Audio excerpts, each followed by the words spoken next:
আমাদের জন্য যেটা কিনা সাজেশন ক্লাস তোমাদের সামনে চলে আসলাম। আমি তোমাদের সবার প্রিয় স্নেহা আপু। বাট আমাকে ঠিক মতো শোনা যাচ্ছে কিনা, দেখা যাচ্ছে কিনা, এটা একটু আমাকে জানা দাও। আমি কি লাইভ হয়েছি? হ্যাঁ, ইয়েস।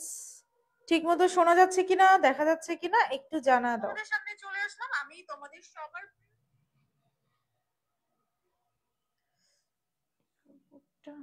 সেইভাবে একটু ঠিক করা যায় কিনা। সো আজকে আমরা সাজেশন নিয়ে ডিসকাস করব পুরোপুরি একদম। আমরা আজকে মার্কেটিং এর একদম সমাপ্ত ঘোষণা করব। হ্যাঁ, মার্কেটিং এ এই সাবজেক্টটাতে কিভাবে বেটার করা যাবে, কিভাবে বেটার মার্ক আনা যাবে।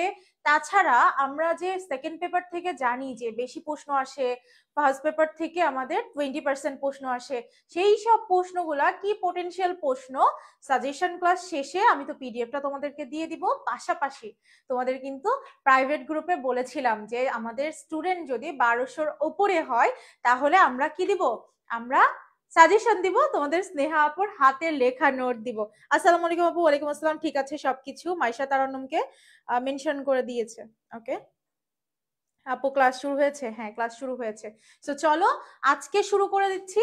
আর সবাইকে একটু মেনশন করে দাও, তোমাদের বন্ধু বান্ধব যে যেখানে আছে সবাইকে মেনশন করে দাও, ঠিক আছে?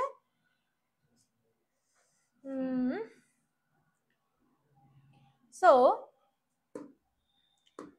দেখো, মার্কেটিং এর আমাদের কি করতে হবে। প্রথমে আমি ডিসকাস করব যে মার্কেটিং এ আমাদের সাবজেক্টের গুরুত্বটা কিরকম। হ্যাঁ, তো এই যে আমাদের টিচার প্যানেল, এই যে আমাকে দেখতে পাচ্ছ বেচারা, আমাদের সাথে তোমরা এত পুরো প্যানেলের সাথে জার্নিটা শুরু করেছো। ওকে, আমাদের মার্কেটিং সাবজেক্টের গুরুত্বটা এখানে কেমন সেটা নিয়ে আমরা ডিসকাস করব। এখন এটা হচ্ছে আমাদের অপশনাল সাবজেক্ট, ঠিক আছে? এটা হচ্ছে অপশনাল সাবজেক্ট, মানে আমাদের ঢাকা বিশ্ববিদ্যালয়ের সি ইউনিটের পরীক্ষা হচ্ছে ডিসেম্বরের 6 তারিখে। হ্যাঁ, আমি তোমাদের কমেন্টও আজকে দেখবো।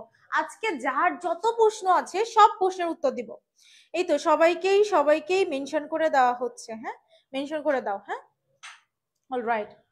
সো আমাদের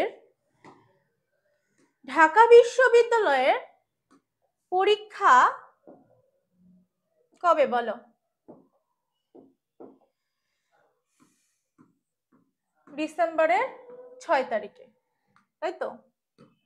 সো আমাদের এই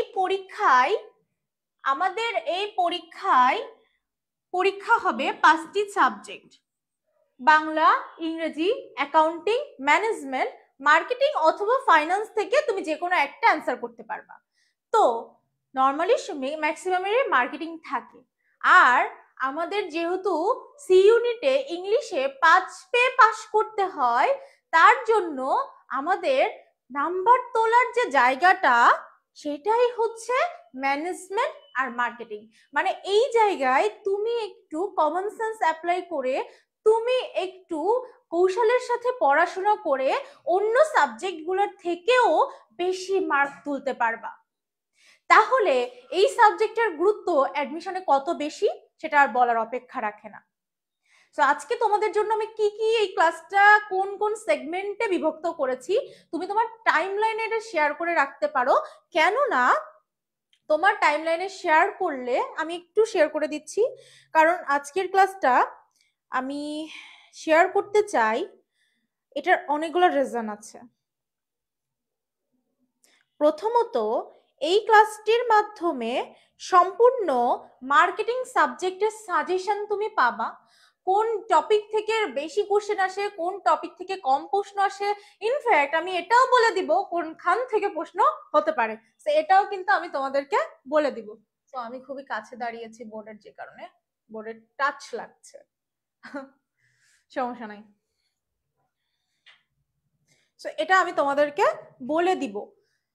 আর আমি তোমাদের যেটা বলেছিলাম যে আমি তোমাদের একটা সাজেশন প্রোভাইড করব, আমি সেই সাজেশনটাও তোমাদেরকে দিব। আমার যেহেতু আরেকটা ক্লাস আছে সাজেশন ক্লাস ম্যানেজমেন্টের 29-এ। হ্যাঁ, আমার নেক্সট ক্লাস হচ্ছে ম্যানেজমেন্টের 29-এ। ম্যানেজমেন্টের 29 তারিখে। এই 29 তারিখে তোমরা একই সাথে ম্যানেজমেন্ট আর মার্কেটিং এর সাজেশন শিট পেয়ে যাবা, যেটা একদম স্নেহা আপুর নিজেরই মেক করা। মার্কেটিং নাই আর 10 দিন, হ্যাঁ আর বেশি দিন নাই।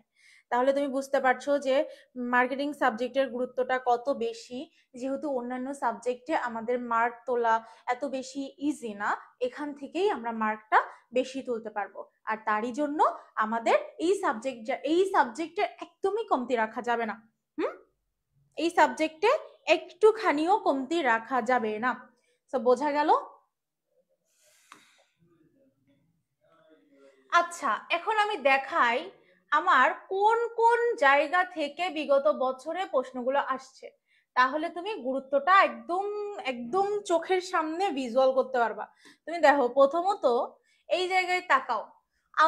আমি তোমাকে বলেছি না যে মার্কেটিং এ দ্বিতীয় পত্র থেকে প্রশ্ন আসবে 80%। প্রথম পত্র থেকে প্রশ্ন হবে, নাও হতে পারে, তবে তোমাদের লাক যদি একটু খারাপ থাকে তা আসতে পারে 20%। সবকিছু ঠিক আছে?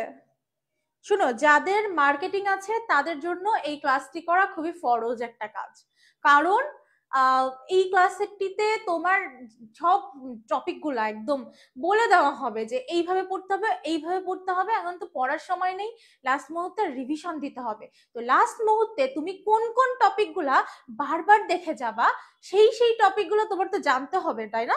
নাহলে তুমি কিভাবে রিভিশন দিবা?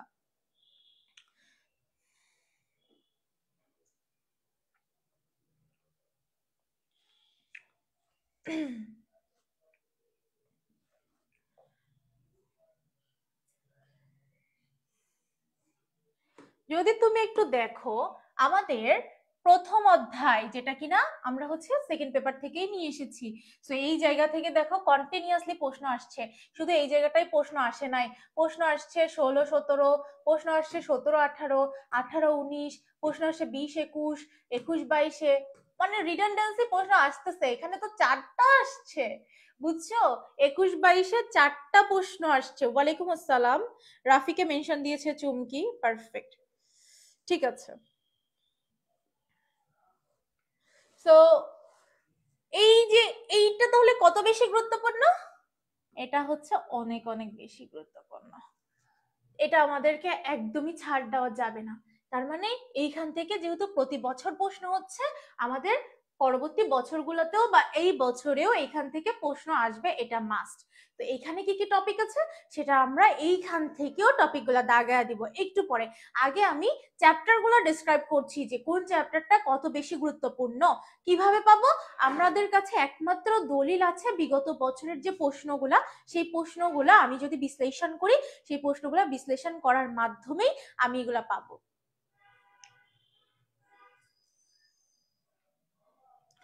আচ্ছা, কৌশলগত বাজারজাতকরণ পরিকল্পনা এটাকে একটু পরে রাখবো, কারণ দেখো এখানে প্রশ্ন আমাদের তেমন আসে নাই। যদিও আগে কন্টিনিউয়াস প্রশ্ন আসতো, এখানে এখন আর তেমন বেশি প্রশ্ন আসছে না। তারপরে আমি দ্বিতীয় গুরুত্বপূর্ণ হিসেবে রাখতে চাই, এই যে দ্বিতীয় গুরুত্বপূর্ণ হিসেবে রাখতে চাই পণ্য ও পণ্যের মূল্য নির্ধারণ। তুমি দেখো এইখানে না, এটা দেখো কত কত কত প্রশ্ন আসে। এটা প্রথম স্থান দিতে দেওয়া যেতে পারে, এটাকে দ্বিতীয় স্থান দেওয়া যেতে পারে। হ্যাঁ, মানে তুমি এই শেষ মুহূর্তে কোন কোন টপিকগুলা, কোন কোন অধ্যায়গুলা বেশি বেশি করে পড়ে যাবা, কোন কোন অধ্যায়গুলা বেশি বেশি করে দেখে যাবা, ঠিক আছে? তো সেটার জন্যই আমি এটাকে নাম্বারিং করে দিচ্ছি। তো এটা প্রথম, এটা দ্বিতীয়, প্রথমে এটা পড়বা, তারপরে এটা পড়বা। তারপরে তুমি যদি পড়তে চাও, এই যে 3 নম্বরটাকে পড়বা। সো দেখো, বিগত বছরের প্রশ্ন আমরা যদি অ্যানালাইসিস করি, তাহলে আমি বুঝতে পারি যে এই বছরে, এই যে 23-24, তো আমাদের এবার 24-25-এ, মানে এই বছরে কোথা থেকে প্রশ্নটা হতে পারে। বিভিন্ন মতবাদ থেকে আসে, বিপণন পরিচিতি থেকে আসে, ইয়েস চুমকি, বাট আমি বলে দিব, আরো বলে দিব, ঠিক আছে? একদম এক্স্যাক্টলি বলে দেওয়ার চেষ্টা করব। তারপরে আমি যদি রাখতে চাই কন্টিনিউয়াসলি দেখো নিচের দিক থেকে তেমন প্রশ্ন হচ্ছে না, তাহলে আমি এই যে বাজারজাতকরণ পরিবেশটাকে 4 নম্বর স্থান দিচ্ছি। হ্যাঁ, তো এইভাবে আমাদেরকে বিগত বছরের কোশ্চেন অ্যানালাইসিস করে দেখতে হবে যে কোন চ্যাপ্টারটা কত বেশি গুরুত্বপূর্ণ। তো আমি সবার প্রথমে তোমাকে সাজেস্ট করব পণ্য ও পণ্যের মূল্য নির্ধারণ, এইটা একেবারে তুমি হাফেজ থাকবা। মানে এখান থেকে প্রশ্ন আসবে আসবে তো এটা খুবই সিলি ব্যাপার যে হ্যাঁ আসবে না যদি হয় তাহলেই সেটা অসম্ভব। সো এখানে 24-25 প্রশ্ন আসছে, তোমাদের 25-26 প্রশ্ন আসবে। হ্যাঁ, তোমাদের ব্যাচ তো 25-26, তারপরে হচ্ছে কন্টিনিউয়াসলি প্রশ্ন আসতেই থাকবে। অলরাইট, ওকে।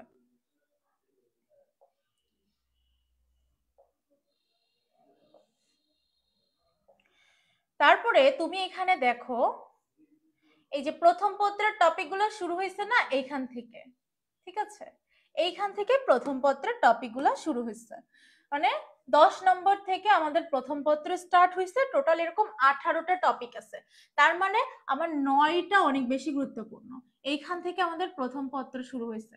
প্রথম 9টা খুব বেশি গুরুত্বপূর্ণ, এটা আমরা আগে পড়বো, তারপরে এইগুলা। তো এইখান থেকে না দেখো প্রশ্ন খুবই কমই আসে। এই যে 23-24 তোমাদের ইমিডিয়েট তাদের এটা আসছে, এখান থেকে প্রশ্ন বেশি আসতে দেখা গেছে। তো এইগুলো আমরা সব তাহলে আরেকটু ডিটেলস থেকে দেখি। হ্যাঁ, আমরা তো কোশ্চেন গুলো অ্যানালাইসিস করলাম বা দেখলাম, আমি তোমাদেরকে পিডিএফটাও দিয়ে দিব, তোমরা তো দেখতে পারবাই। হ্যাঁ, তোমরাও দেখতে পারবা। সো আমি তোমাদেরকে পিডিএফটা দিয়ে দিব, তোমরা দেখে নিতে পারবা। আর তুমি তো দেখতেছো কোথা থেকে কোনটা প্রশ্ন আসছে। সো আগে দেখো 20টা করে প্রশ্ন ছিল, এখন 12টা করে।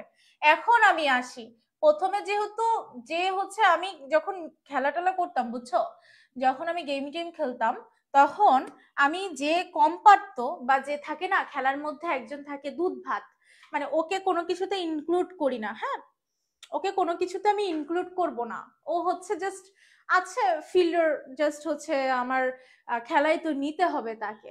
তো এই জন্য তাকে মন বোঝানোর জন্য নিচ্ছি, সেটা হচ্ছে আমার এই মার্কেটিং প্রথম পত্র। ওকে হচ্ছে আমি মন বোঝানোর জন্য নিছি। এই যে এতগুলো টপিক না, এতগুলো টপিক থেকে 20% প্রশ্ন হবে, নাও হতে পারে। তো না হলেই বরং ভালো, কারণ এখানের প্রশ্নগুলা এত বেশি গুরুত্বপূর্ণ না। তো সবকিছু শুনতে পাচ্ছ? আমার কথা বুঝতেছো কিনা, শুনতেছো কিনা? Everything clear?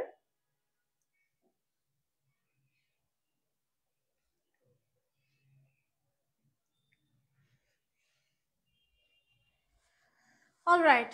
সো দেখো এইখান থেকেও কোন কোন জায়গা থেকে প্রশ্ন হতে পারে, সেই জায়গাগুলো একটু যদি আমি তোমাকে দেখা দেয়। মানে মার্কেটিং প্রথম পত্র এত বেশি গুরুত্বপূর্ণ না, তার মানে এটা হচ্ছে ওই খেলার যারা হচ্ছে দুধ ভাত হিসেবে আমরা রাখি, ওকে রাখতে হবে, মাঝে মাঝে কাজে লেগে যায়, বুঝছো, ঠিক সেরকম মাঝে মাঝে এখান থেকে প্রশ্ন চলে আসতে পারে। সেই জন্য এখান থেকে তোমরা যে ব্যাপারটা বেশি দেখে যাবা সেটা হচ্ছে মান ব্যবস্থাপনার যে সার্বিক মান ব্যবস্থাপনা আছে না, টোটাল কোয়ালিটি ম্যানেজমেন্ট, এখান থেকে দেখবা সার্বিক মান ব্যবস্থাপনা। ঠিক আছে, এখান থেকে সার্বিক মান ব্যবস্থাপনা, এই টপিকটা খুব সুন্দর করে দেখে যাবা। আর উৎপাদন ব্যবস্থাপনার মাত্রা, উৎপাদন ব্যবস্থাপনার মাত্রা কাকে বলে, উৎপাদন ব্যবস্থাপনার মাত্রা কি, গতকাল সলভ ক্লাসে কিন্তু এই প্রশ্নটা ছিল যে উৎপাদন মাত্রা কি। উৎপাদন মাত্রা হচ্ছে উৎপাদন কি পরিমাণ হবে সেটার ব্যয়, তাই না? তারপরে হচ্ছে আমাদের বাজারে অবস্থান, এখান থেকে এত বেশি প্রশ্ন আসে না। তারপরে পণ্য ডিজাইন থেকে মাঝে মাঝে একটু প্রশ্ন আসতে দেখা যায়। তো যদি কেউ প্রথম পত্র খুব ভালো করে পড়তে চাও, এই টপিকগুলো ভালো করে পড়ে যাবা। এখন আমাদের মেইন খেলার, হ্যাঁ বোঝা যাচ্ছে, ইয়াস দুধ ভাত।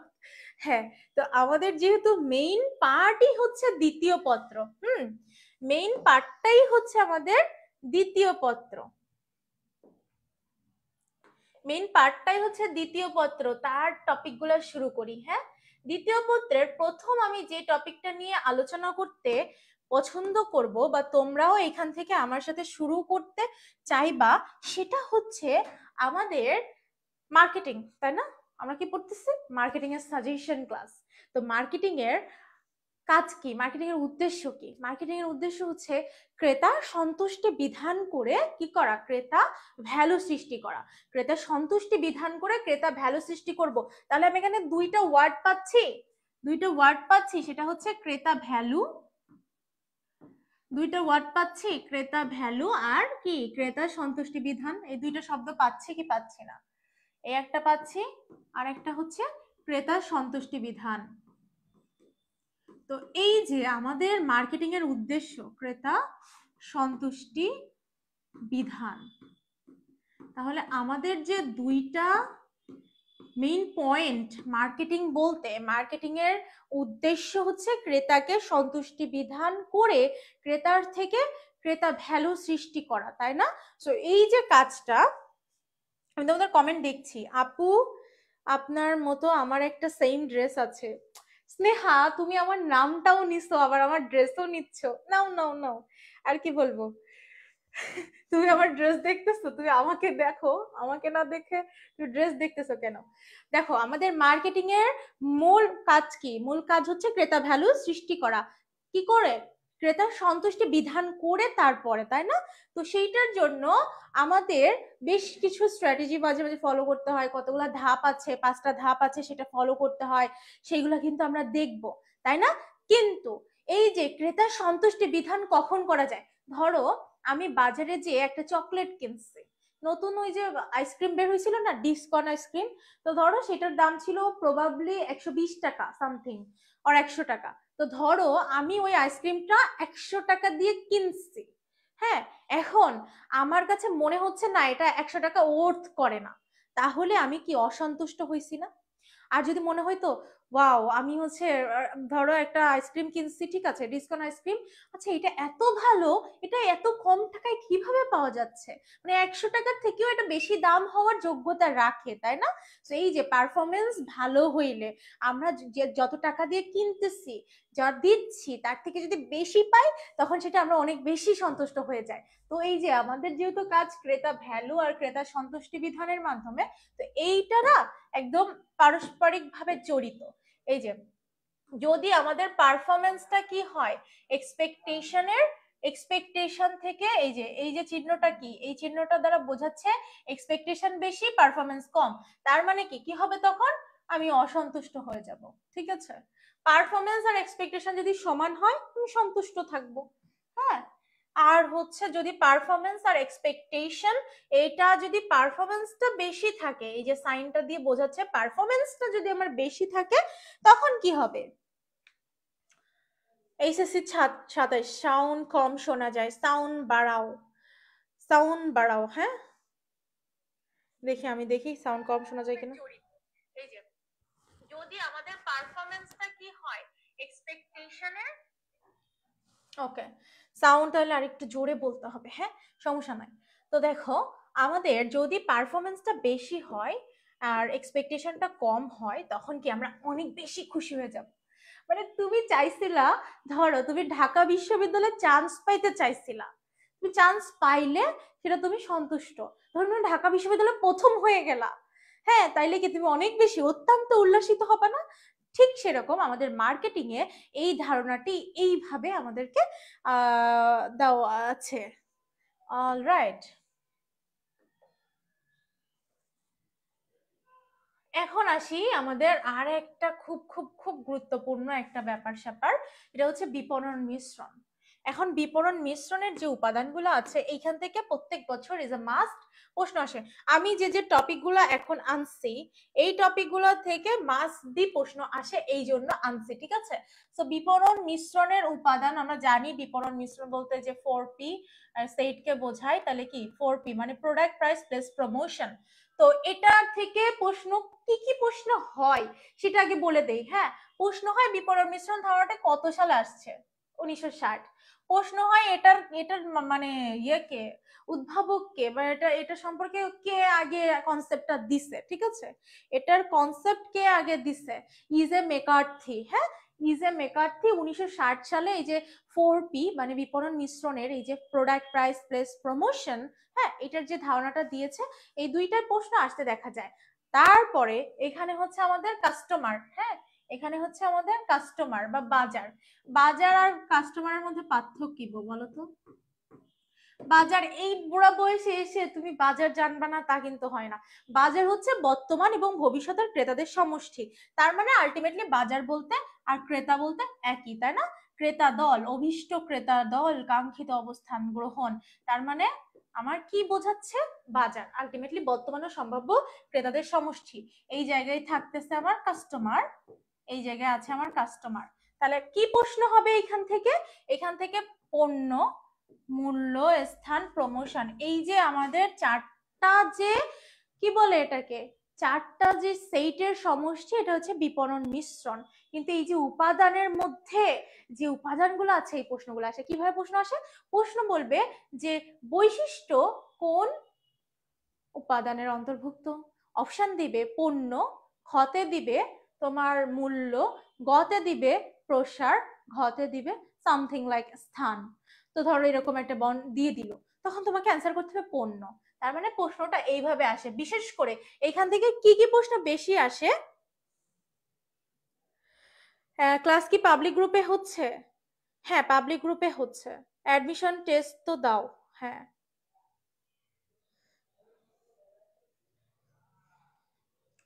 ঠিক আছে। তো পণ্যের মধ্যে থেকে আমাদের বেশি প্রশ্ন আসে যে ব্র্যান্ড নেম। হ্যাঁ, পণ্যর মধ্যে থেকে আমাদের মান, তারপরে পণ্যের মধ্যে থেকে তেমন আর আসতে দেখা যায় না। মূল্যের মধ্যে থেকে তালিকা মূল্য, ছাড়, তারপরে হচ্ছে বাকি সত্য বা শুধু সত্য অনেক সময় দিয়ে থাকে। স্থানের মধ্যে আমাদের অবস্থানটা বেশি দেখা দেয়।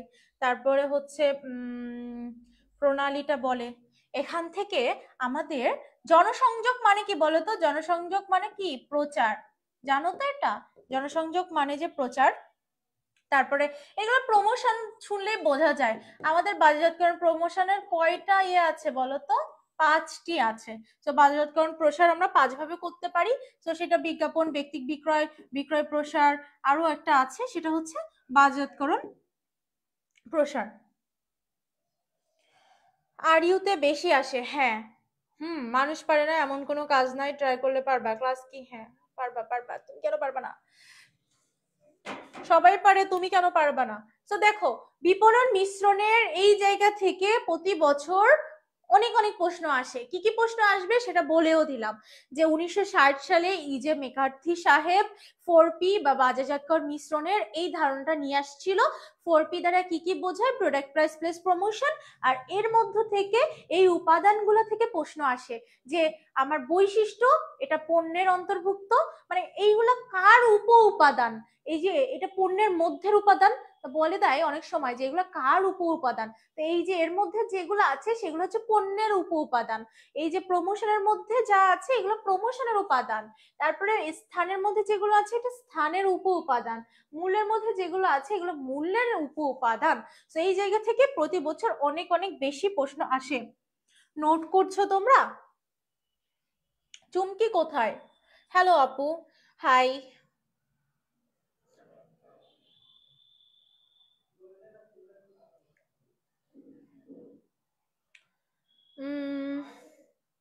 ঠিক আছে, তো বোঝা গেল।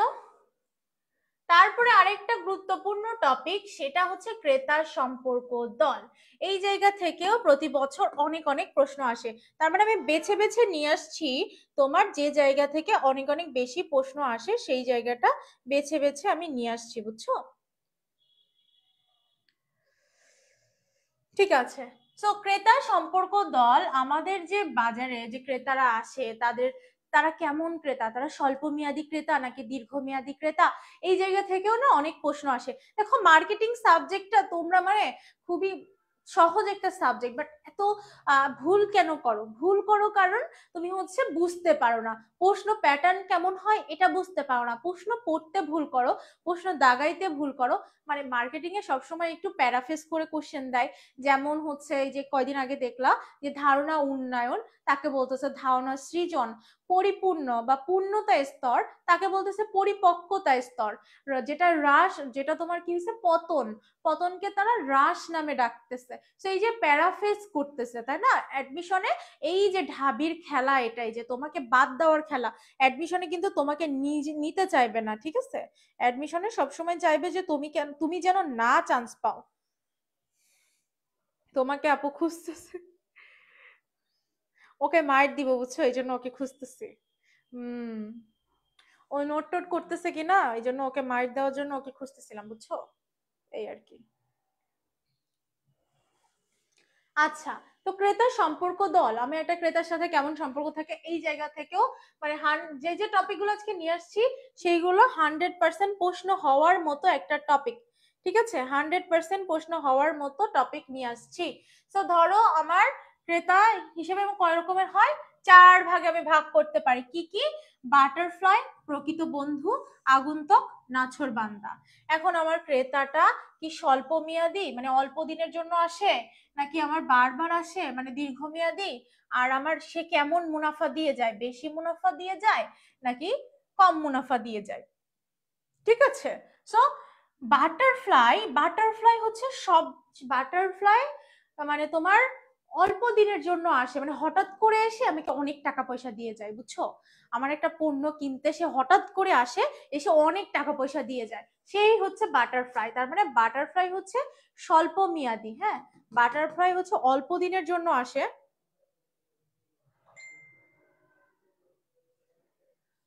হ্যাঁ, আমাদের বাটারফ্লাই হচ্ছে স্বল্প মেয়াদী, তার মানে অল্প দিনের জন্য আসে এবং কি করতেছে, অল্প দিনের জন্য এসে অনেক টাকা পয়সা দিয়ে চলে যাচ্ছে, ঠিক আছে? অল্প দিনের জন্য এসে অনেক টাকা পয়সা দিয়ে চলে যাচ্ছে। প্রকৃত বন্ধু যার দুইটাই আমার পজিটিভ, তাহলে কোনটা ভালো? দেখো, বাটারফ্লাই ও বেশি বেশি আসবে, এই যে দীর্ঘমেয়াদী ক্রেতা, মানে বারবার আমার কাছে আসবে, বেশি বেশি টাকা দিবে আমাকে, বারবার আমার কাছে এসে আমার থেকেই পণ্য কিনে বেশি বেশি টাকা দিবে, তাহলে সব থেকে ভালো কে? প্রকৃত বন্ধু সব থেকে ভালো, ঠিক আছে? সব থেকে ভালো হচ্ছে প্রকৃত বন্ধু। আর আগন্তুক যে কিনা দুই দিক থেকেই খারাপ। আগন্তুক কি? আগন্তুক হচ্ছে দুই দিক থেকেই ওনার সমস্যা, মানে আসবেও অল্প দিনের জন্য, এসে নাছোড়বান্দা হয়ে তোমার কি করবে? আগন্তুক কিন্তু নাছোড়বান্দার একটা কোয়ালিটি রাখে যে ও অল্প টাকা পয়সা দিয়ে বার্গেনিং করে, দামাদামি করে। হ্যাঁ, এই যে দুইজনই বার্গেনিং করে, দুইজনই দামাদামি করে, আগন্তুকও দামাদামি করে, নাছোড়বান্দাও দামাদামি করে। কিন্তু নাছোড়বান্দা আবার ভালো, ও দামাদামি করলেও ও বারবার আমার কাছে আসে, ও দীর্ঘমেয়াদী ক্রেতা। হ্যাঁ, বারবার আসে, আমাকে ছাড়া অন্য কারোর কাছ থেকে পণ্য কিনে না। তাজরিন, দেরি হয়ে গেল। হ্যাঁ, একটু দেরি হয়েছে, সমস্যা নাই, ঠিক আছে? আর আগন্তুক একই সাথে কম, আগন্তুক নাছোড়বান্দা দুইজনই আমাকে কম মুনাফা দিচ্ছে, তবে আগন্তুক আমার কাছে একবার এসে আর আসবে না, সারা জীবনের জন্য চলে যাবে। আর নাছোড়বান্দা ও হচ্ছে আমার কাছে এসে দামাদামি করলেও সারা জীবনের জন্য আমার কাছে থেকে যাবে, মানে বারবার পণ্য কিনলে আমার থেকেই কিনবে, ঠিক আছে? এই হচ্ছে অবস্থা। তারপরে যাই BCG matrix, Boston consulting group, যেটা কিনা খুব খুব গুরুত্বপূর্ণ। যেই যেই ব্যাপারগুলো আনছি, ইজ আ সাজেশন ক্লাস, তোমাকে মনে রাখতে হবে। মুনতাসির শোভন, আসসালামু আলাইকুম আপু। ওয়ালাইকুম আসসালাম। তুমি দেরি করছো কেন? তাজরিন, তুমি দেরি করছো কেন? বলো বলো, তোমরা দেরি করছো কেন? আমি আসলে তোমাদের জন্য ওয়েট করছি, সেই 3টা থেকে ক্লাস শুরু করে বসে আছি। তোমরা দেরি করে আসলে হবে? দেরি করে আসলে তো হবে না। অলরাইট, বিসিজি ম্যাট্রিক্স এর পূর্ণরূপ তোমাকে জানতে হবে, বিসিজি ম্যাট্রিক্স এর সাল তারিখ জানতে হবে, এটা কত সালে আসছিল এটা আমি তোমাদেরকে বলেও দিয়েছিলাম। তো বিসিজি ম্যাট্রিক্স এর পূর্ণরূপ জানতে হবে, তারপরে হচ্ছে সাল জানতে হবে, এবং এই জায়গাগুলো থেকে অনেক বেশি প্রশ্ন আসে। প্রশ্ন আসে কেমন? প্রশ্ন আসে যে মুনাফার হার উচ্চ কিন্তু বাজার শেয়ার নিম্ন কার? তারপরে মুনাফার হার উচ্চ, বাজার শেয়ার উচ্চ কোনটির?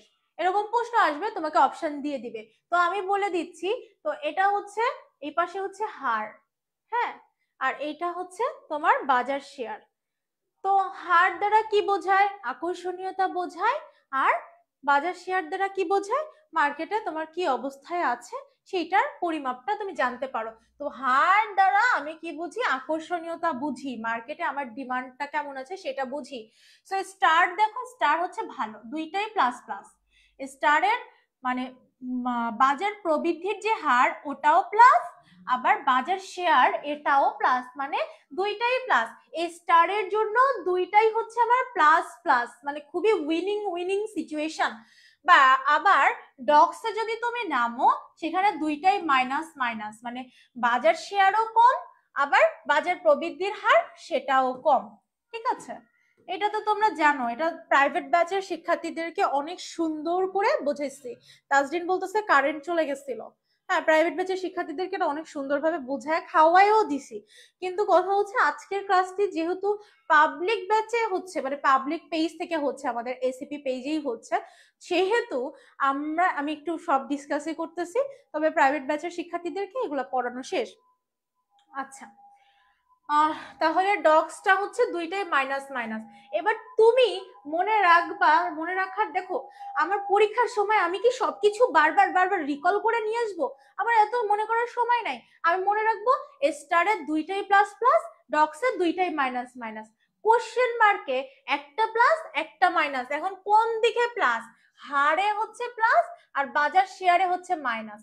তো প্রথম প্লাসটা মানে তুমি মনে রাখবে সেটা হার। প্রথম প্লাসটা সবসময়, এই যে প্রথম প্লাসটা সবসময় হারকে ইন্ডিকেট করবে, প্রথমে যেটা থাকবে সেটাকে হারকে ইন্ডিকেট করবে। হ্যাঁ, তার মানে আমার বাজার প্রবৃদ্ধির হার, এইসব হ্যাক্স মনে রাখতে হবে, বুঝছো? কখন ঠাস করে এখানে পড়ে যায় আল্লাহ জানে, ধৈর্য, বুঝছো তোমরা আমাকে? পড়ে টরে গেলে ধরবা, বুঝছো?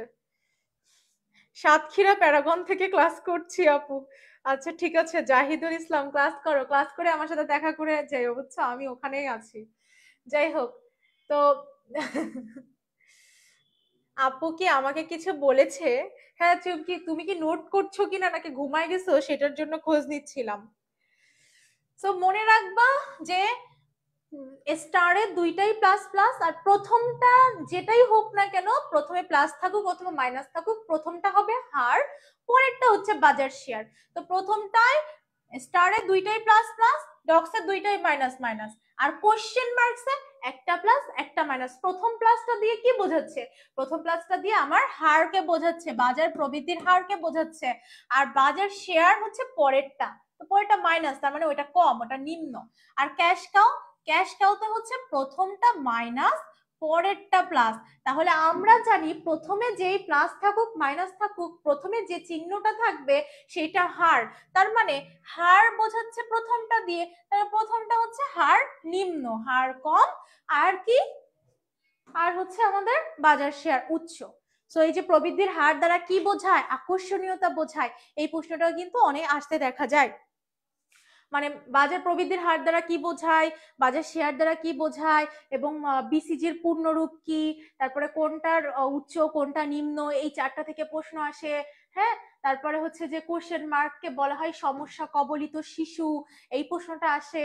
আবার হচ্ছে বিসিজি ম্যাট্রিক্স কত সালে উদ্ভাবিত হয় বা কত সালে আবিষ্কৃত হয়, কত সালে উদ্ভাবন করা হয়, এই প্রশ্নগুলো নর্মালি এখান থেকে আসতে পারে। তো এইগুলো নোট না করলে আমি তো এইগুলো করবো না। এগুলো যে পিডিএফটা পাবা, এগুলো পিডিএফ পাবা ফাঁকা পিডিএফ। আমি এবার নতুন ট্রিক্স খুঁজছি, বুঝছো? যারা ক্লাস টাস করে না তারা আমার দাগানো পিডিএফ কেন পাবে বলো? আমি দাগানো পিডিএফ তাদেরকে দিব না। তো যারা ক্লাস করে তাদেরকে দাগানো পিডিএফটা দিব বা নোট করা পিডিএফ দিব। তাছাড়া যারা ক্লাস টাস করবে না, ফাঁকিবাজ, তারা দাগানো পিডিএফ পাবে না, এমনি পিডিএফ পাবে। তো দেখো তুমি কি নোট করবা কি করবা না। তারপরে এই যে আজকে যে যে টপিক গুলো নিয়ে আসছি প্রত্যেকটা খুব খুব খুব গুরুত্বপূর্ণ। তারপরে হচ্ছে বাজারজাতকরণ পরিবেশ। পরিবেশ কয় প্রকার? আমাদের চারপাশে যা কিছু আছে তার সবকিছুই পরিবেশ। না বোকা, এখন এসব বাদ। এখন হচ্ছে যেটা আমাদের বেড়ে উঠতে কি করবে? প্রভাবিত করবে, আমাদের বাজারজাতকরণকে প্রভাবিত করবে, যে যে উপাদানগুলো বাজারজাতকরণকে প্রভাবিত করবে সেটা হচ্ছে বাজারজাতকরণ পরিবেশ। কয় প্রকার? দুই প্রকার, ম্যাক্রো মাইক্রো, ব্যষ্টিক আর সামষ্টিক। এখন এখান থেকে কি প্রশ্ন আসে? রিটেনের জন্য কি প্রশ্ন আসতে পারে? শুনো, তোমরা যদি লক্ষ্মী বাচ্চার মতো সুন্দর করে ক্লাস করো, আমাকে বেশি বেশি ক্লাসে আছি আপু। হুম হুম। আমাকে একটু মোটিভেটেড ফিল করতে পারো। হ্যাঁ, সজীব হোসেন, বোর্ডে এত ফোকাস কেন? তুমি হচ্ছে কন্টেন্টের দিকে ফোকাস দাও আর আমার দিকে ফোকাস দাও, আপাতত আর বোর্ডের দিকে ফোকাস দিতে হবে না, বুঝছো? কি পড়াচ্ছি কি বলতেছি সেইটাতে ফোকাস দাও, বোর্ডে এত ফোকাস দিবে কেন? বোর্ড যে ক্লাসটা চলতেছে এটাই অনেক, বুঝছো?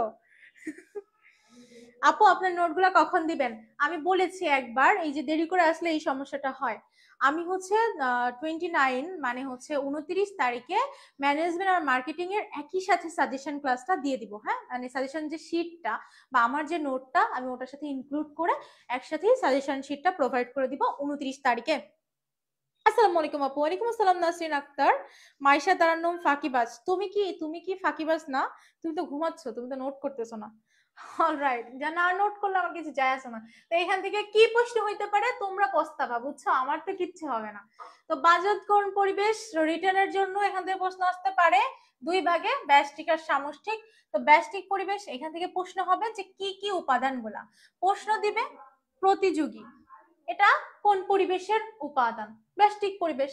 প্রশ্ন দেবে প্রযুক্তি, কোন পরিবেশের উপাদান? সামষ্টিক পরিবেশের উপাদান। তো সামষ্টিক পরিবেশের উপাদান 6টি, আর এই যে এগুলোর কোনো নাম, এটাও 6টা, দুইটাই 6টা উপাদান। তবে ব্যষ্টিক পরিবেশের উপাদান কি কি? কোম্পানি, সরবরাহকারী, মধ্যস্থ ব্যবসায়ীরা, তারপরে হচ্ছে তোমার গ্রাহকরা, জনগোষ্ঠী, প্রতিযোগী, এখান থেকে জনসংখ্যা, প্রকৃতি, অর্থনৈতিক, তারপরে হচ্ছে রাজনৈতিক, প্রযুক্তি, সংস্কৃতি। তার মানে এখান থেকে প্রশ্ন আসার সম্ভাবনা কি কি আছে? সম্ভাবনা আছে হচ্ছে ব্যষ্টিক পরিবেশের অন্তর্ভুক্ত উপাদানগুলা কি কি, সামষ্টিক পরিবেশের অন্তর্ভুক্ত উপাদানগুলা কি কি। আগেই নোট করা আছে। এই তো তাজরিন, গুড। আপু আপনার নোটগুলো দিব তো। ঘুমালে আপু কমেন্ট কে করতেছে? তোমার আত্মা, তোমার সোল, বুঝছো? ও আমার কাছে আসতে চায়, এই জন্য ও হচ্ছে কমেন্ট করতেছে।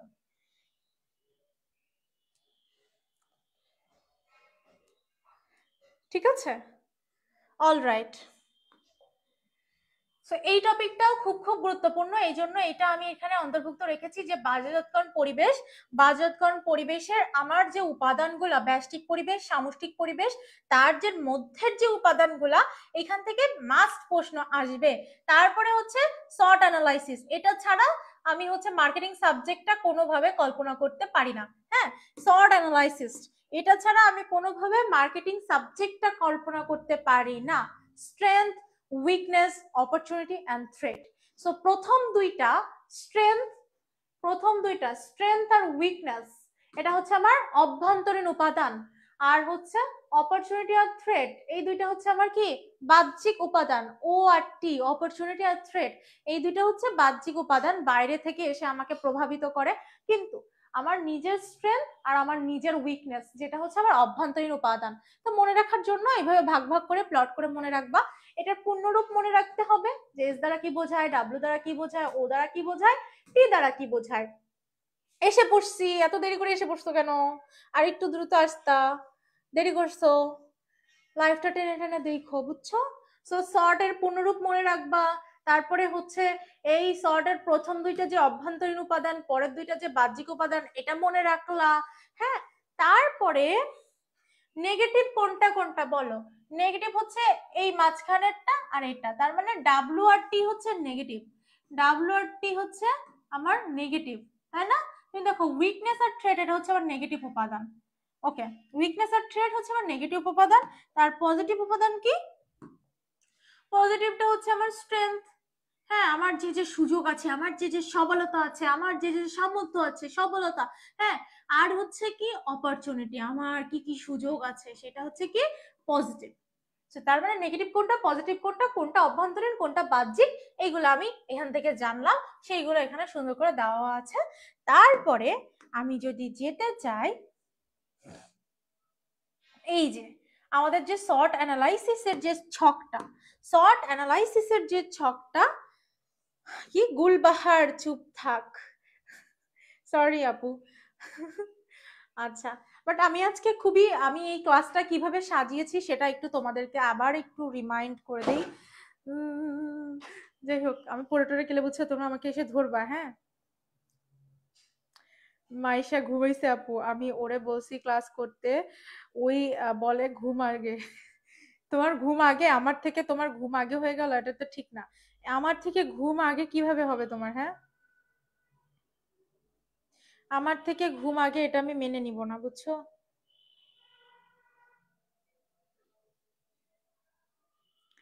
আমার থেকে ঘুম আগে এটা আমি মেনে নিব না।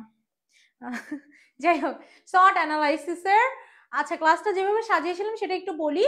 আমি প্রথমে মানে মার্কেটিং সাবজেক্টটা কেন কিভাবে আমাদের অন্য সাবজেক্ট গুলা থেকে হেল্প করে, যেমন আমাদের ইংলিশ আর অ্যাকাউন্টিং, বাংলা দাগাইতে গিয়ে ইংলিশ দাগাইতে গেলে তো সিইউটিটা শিক্ষার্থীদের বুক ধরপড় ধরপড় করবে, এটা করবে, এটা স্বাভাবিক, কারণ ওই যে ক্রাইটেরিয়া আছে। ইংলিশে তো আমার 5 পেয়ে পাস করতে হয়, তাই না? ইংলিশে পাস বা মানে সি ইউনিটে পাস করতে গেলে ইংলিশে 5 পেয়ে পাস করতে হয়। তো এইটা হচ্ছে ক্রাইটেরিয়া। তো ওই ইংলিশ দাগাইতে গিয়ে বুকটা ধুকধুক করবে, এটা স্বাভাবিক। কিন্তু তোমার নাম্বার তোলার জায়গায় হচ্ছে ম্যানেজমেন্ট আর মার্কেটিং, বুঝছো? মানে আমার হচ্ছে মার্ক বেশি উঠছিল, সবগুলোই মার্ক বেশি উঠছিল, কিন্তু আমি অ্যাকাউন্টিং তোমাদের ওই যে বুলবুল ভাইয়ের ক্লাস করি নাই, যে কারণে আমি অ্যাকাউন্টিং এ ভালো করতে পারি নাই, বুঝছো? আসল কথা এটাই। তো আমি আর অন্য সবগুলো সাবজেক্টে অনেক অনেক ভালো মার্ক পাইছি, মানে খুব খুব ভালো মার্ক পাইছি। হ্যাঁ, মানে আমার একটা কি দুইটা ভুল গেছে, এর বেশি ভুল যায় না। আর আমার আবার কলিজা অনেক বড়, আমি সবগুলো অ্যান্সার করছি। হ্যাঁ, মানে 60টার মধ্যে 60টাই অ্যান্সার করছি। আর হচ্ছে ইংলিশেও সব অ্যান্সার করছি। ইংলিশে আমার একটা ভুল গেছে, আর বাংলাতে মনে হয় দুইটা ভুল গেছিল, ম্যানেজমেন্ট মার্কেটিং এ মনে হয় একটা করে ভুল গেছিল। তো এই হচ্ছে আমার অবস্থা। মাইনাস মার্কিং খেয়ে মনে হয় 10.75 আসছিল। এই হচ্ছে আমার অবস্থা অ্যাডমিশনের রেজাল্টের। হ্যাঁ, এখন বলো, জাতি হিসেবে আমাকে কি মেনে নিবা তোমরা? আপু আসসালামু আলাইকুম, রাইহান রাফসান। আপু আপনি আগে, ঘুম আগে না, ইয়াস, পারফেক্ট। মার্কেটিং এ কি ম্যাথ আসতে পারে? মার্কেটিং এ ম্যাথ আসতে পারে, আসতে পারে না আসলে, কিন্তু ওই ওই একটা একটা চ্যাপ্টার আছে, ওই যে উৎপাদনশীলতা, ম্যাথের কথা বললে ইনপুট আর আউটপুট দিয়ে যে ভাগ করা, ওই উৎপাদনশীলতা, ওই ম্যাথটা আসতে পারে, বুঝছো? মার্কেটিং এ ওই ম্যাথটা আসতে পারে, উৎপাদনশীলতা। ক্লাস ডিবেট, তুমি না ডিবেট কি দেখলা বলো? ঘুম আপনাকে দেখে চলে গেছে আপু। হা হা হা। দেখেন, আপনার ক্লাস করে নাই তাই অ্যাকাউন্টিং এ কম পাইছে। দেখছো চুমকি, তুমি আবার তাকে মেনশনও করছো। ঠিক ঠিক, ভালো। যাই হোক, তো শর্ট অ্যানালাইসিস, বুঝছো? আমরা এই শর্ট অ্যানালাইসিস আর ক্লাসটা প্রথমে আমি অ্যাডমিশন সাবজেক্টের গুরুত্ব, তারপরে হচ্ছে আমি সেগমেন্টে ভাগ করেছি যে কোনখান থেকে কত বেশি প্রশ্ন বিগত বছরগুলোতে এসেছে। ওই অ্যানালাইসিস করার মাধ্যমেই আমরা জানতে পারি যে কোনটা আমাদেরকে বেশি করে পড়তে হবে। ওইটাই আমাদের একমাত্র দলিল হিসেবে আছে,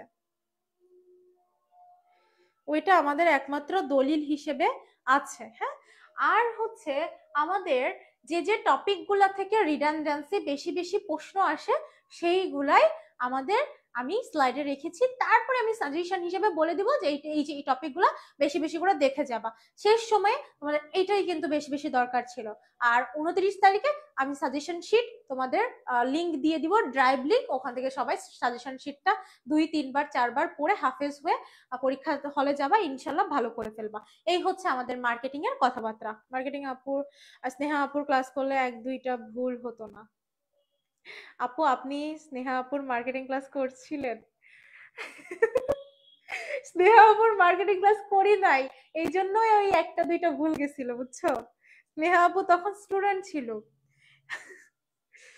মুন্তাসির শোভন, খুব ভালো কথা বলছো।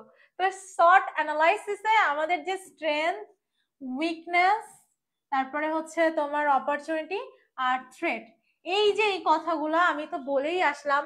তো এটা হচ্ছে অভ্যন্তরীণ, এইগুলা হচ্ছে বাহ্যিক। হ্যাঁ, এটাও বাহ্যিক, কিন্তু এটাও অভ্যন্তরীণ। আর কোনটা কি কি সৃষ্টি করে সেটা এখানে দেখা আছে, যে কোনটা পজিটিভ আর কোনটা নেগেটিভ। আমি কিন্তু যেটা হ্যাক্স এর মাধ্যমে বলে দিছি যে এস ডব্লিউ প্রথম দুইটা হচ্ছে অভ্যন্তরীণ, পরের দুইটা হচ্ছে বাহ্যিক। আর এইটা হচ্ছে পজিটিভ, এটা হচ্ছে পজিটিভ, এটা নেগেটিভ, এটা নেগেটিভ। হ্যাঁ, এই তো এটা তো অলরেডি বলেই দিয়েছি, সেটা এখানে আবার দেওয়া আছে যে কোনটা অভ্যন্তরীণ, কোনটা বাহ্যিক, কোনটা ইতিবাচক, কোনটা নেতিবাচক। That's it, that's it. और স্নেহা আপুর ক্লাস নাই, হাবিব ভাইয়ের ক্লাস আছে ওর। আচ্ছা আচ্ছা আচ্ছা। আরে, আমার সময় এত ভালো ভালো কন্টেন্টের ক্লাস কে দিবে বলো? তখন তো আমি পড়াচ্ছিলাম না। যাই হোক, এখন আমি চলে এসেছি, তোমাদের আর চিন্তা নেই, ইনশাল্লাহ আমরা সবাই মিলে ভালো কিছু করব। হ্যাঁ, উই উইল উইন। এখন পরের যে টপিকটা, এই জায়গা থেকেও অনেক প্রশ্ন আসে, সেটা হচ্ছে বিপণনের কার্যাবলী। বুঝছো, বিপণনের কার্যাবলীকে 3 ভাগে ভাগ করছে। প্রথমে হচ্ছে বিনিময় কার্যাবলী, তারপরে হচ্ছে বন্টন কার্যাবলী, তারপরে সহায়ক কার্যাবলী। এখন এইখান থেকে কি কি প্রশ্ন আসে বেশি? এইখান থেকে প্রশ্ন বেশি আসে হচ্ছে, বলবে যে বিপণন কার্যাবলী কোনটা কিসের অন্তর্ভুক্ত, জিজ্ঞেস করবে মৌখিকরণ, মৌখিকরণ বিপণন কার্যাবলীর কোনটা, তুমি বলতে পারবে না এটা বন্টন কার্যাবলী। আবার যদি এখানে মান নির্ধারণ ও শ্রেণীবদ্ধকরণ এটা বলে, এটা তোমাকে বলতে হবে এটা সহায়ক কার্যাবলী। গতকালকে যে সলভ ক্লাস নিছি না তোমাদের প্রাইভেট গ্রুপে, ওখানে কিন্তু এই প্রশ্নটা ছিল, ওখানে কিন্তু এই প্রশ্নটা ছিল। রিলেট করতে পারো, রিকল করতে পারো, দেখো তো ওইখানে কিন্তু এই প্রশ্নটা ছিল, মনে করতে পারছো?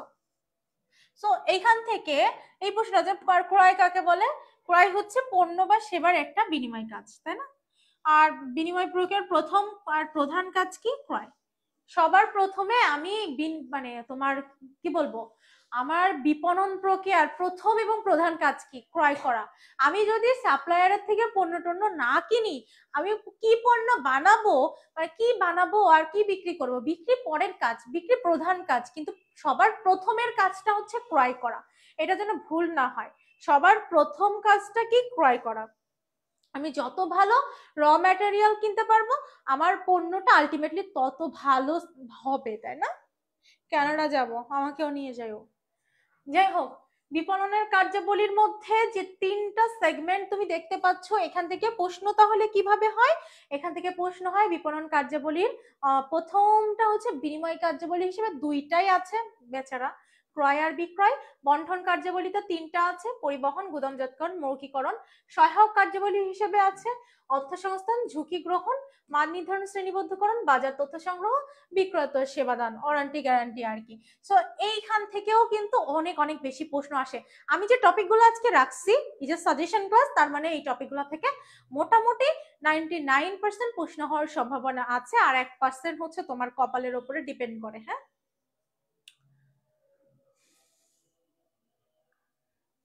ইয়েস আপু, জি আপু, হ্যাঁ ঠিক আছে।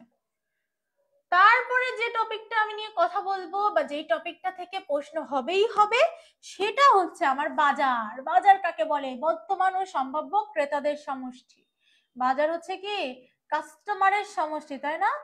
হ্যাঁ, বাজার হচ্ছে কাস্টমারদের সমষ্টি, বর্তমান আর ভবিষ্যৎ কাস্টমারদের সমষ্টি বা সেট। তো বাজার কয় প্রকার? 2 প্রকার, ভোক্তা বাজার আর শিল্প বাজার। ভোক্তা বাজার বলতে আমরা জানি যারা হচ্ছে ব্যবসায়িক কোনো উদ্দেশ্য বা মুনাফা অর্জন করার জন্য ব্যবসা বাণিজ্য করে না, বরং নিজেদের ভোগ করার জন্য করে, সেই জায়গা থেকে প্রশ্ন আসতে পারে। এখান থেকে আর কি প্রশ্ন আসতে পারে? এই যে তোমার ভোক্তা বাজারের বিভিন্ন ভিত্তি আছে, হ্যাঁ, যেমন তোমার জনসংখ্যাগত ভিত্তি, তারপরে হচ্ছে মনস্তাত্ত্বিক ভিত্তি, আচরণিক ভিত্তি। তাই এই যে ভিত্তিগুলো আছে, 4টা ভিত্তি আছে, এই ভিত্তিগুলো থেকে বেশি বেশি প্রশ্ন আসে। হ্যাঁ, তারপরে শিল্প বাজারের মধ্যে আছে কয়টা? 4টা, এটা মনে রাখতে হবে যে এখান থেকে কিন্তু কি প্রশ্ন আসবে? রিটার্ন প্রশ্ন আসবে। আর রিটার্নের জন্য আমি তোমাদেরকে সাজেশন দিয়ে দিব ইনশাল্লাহ। 29 তারিখে আমি তোমাদেরকে একটা, আমার যেহেতু ওই দিনই শেষ, তোমাদের সাথে কি বলবো, অ্যাডমিশনের যাত্রা ওই দিনেই শেষ। তো 29 তারিখে তোমাদের সাথে আমার অ্যাডমিশন যাত্রা শেষ হবে ম্যানেজমেন্ট ক্লাসটি হওয়ার মাধ্যমে। আর তারই জন্য ওই দিনই আমি তোমাদেরকে যা সাজেশন আমার দিক থেকে দেওয়ার দরকার, শিট, সাজেশন শিট ম্যানেজমেন্ট আর মার্কেটিং এর, এটা ড্রাইভ লিংক আকারে তোমাদেরকে পাবলিশ করে দিব। এটা হচ্ছে তোমরা খুব ভালোভাবে পড়ে শুনে যাবা, এন্ড এখানে রিটার্নও ইনক্লুডেড থাকবে। তার মানে রিটার্ন নিয়ে আর কোনো চিন্তা করা লাগবে না। তো রিটার্নের জন্য যে যে প্রশ্নগুলো থাকবে ওখানে, ওগুলো খুব ভালো করে পড়ে যাবা, আর একটু কমন সেন্স অ্যাপ্লাই করবা, দেখবা শতভাগ অ্যান্সার করতে পারবা। সো মার্কেটিং এর, ম্যানেজমেন্টের প্রস্তুতি আই গেস গুছিয়েই দিব তোমাদেরকে ইনশাল্লাহ।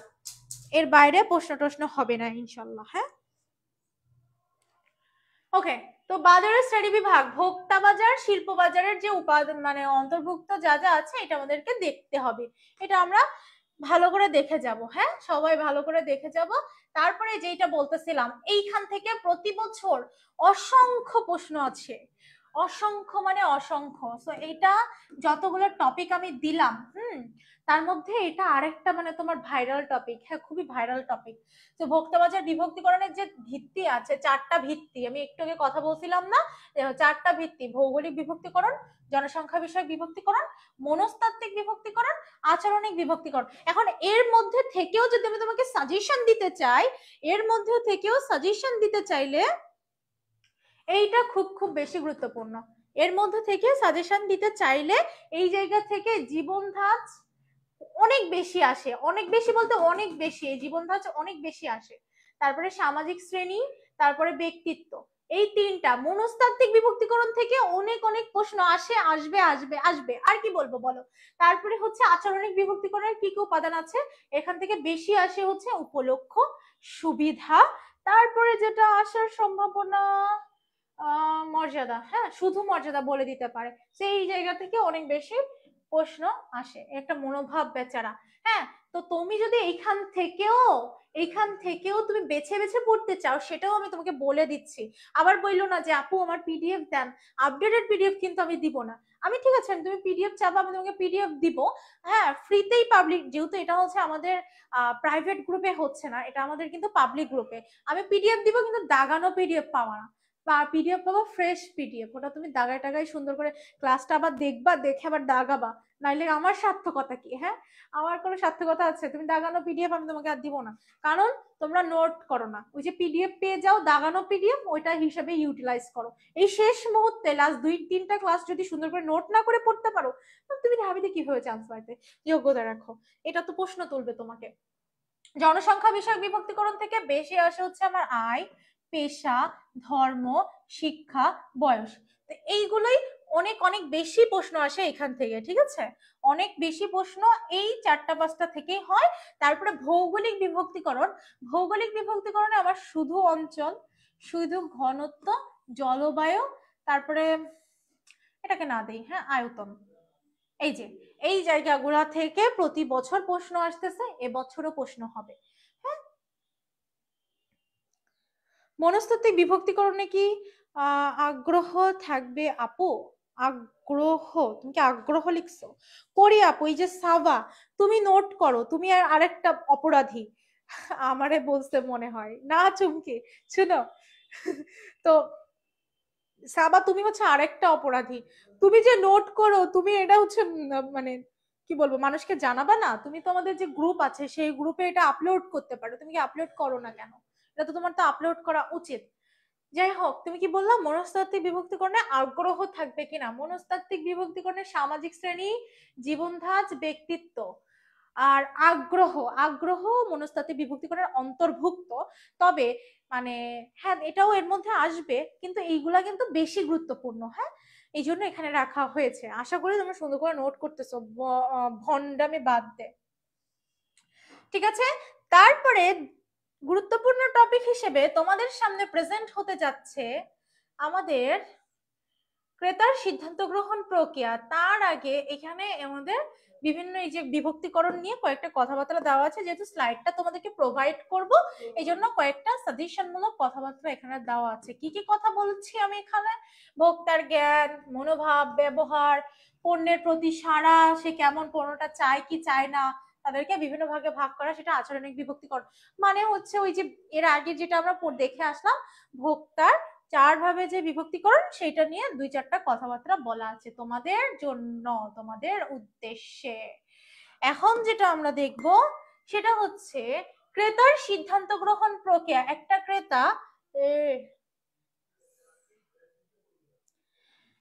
ক্রেতা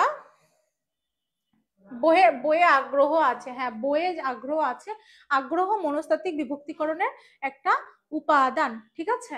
আর হচ্ছে ভোক্তার সিদ্ধান্ত গ্রহণ প্রক্রিয়া। সিদ্ধান্ত গ্রহণ প্রক্রিয়া মানে একটা, আমার ক্রেতা, ধরো তুমি মালিক, একটা ব্যবসা, একটা কোম্পানির মালিক হচ্ছে তুমি, তো তাদের মানে ক্রেতা তোমার কাছ থেকে পণ্য কিনে সেই ক্রেতা কিভাবে সিদ্ধান্ত গ্রহণ করে সেটা। হ্যাঁ, ধরো তোমাদের স্নেহা আপুর ফোন নষ্ট হয়ে গেছে, এটা খুব সুন্দর করে মানে এটা আমার মজা লাগে বলতে, বুঝছো? তো এটা কয়টা ধাপ? এটা রিটেনের জন্য গুরুত্বপূর্ণ। দেখবা রিটেনে এই প্রশ্ন চলে আসছে আর এসে আমাকে বলবা আপু আপু আপু এই প্রশ্ন চলে আসছে, হ্যাঁ, কিন্তু তারপরে তুমি চান্স পাচ্ছ না কেন? এই যে আবেগের জন্য। আপু প্রশ্ন সহজ ছিল, চান্স পাইনি, আপু প্রশ্ন কঠিন ছিল, চান্স পাইনি। আমি কিছুই শুনতে চাই না, আমি শুনতে চাই তুমি আমার স্টুডেন্ট, তুমি চান্স পাইছো।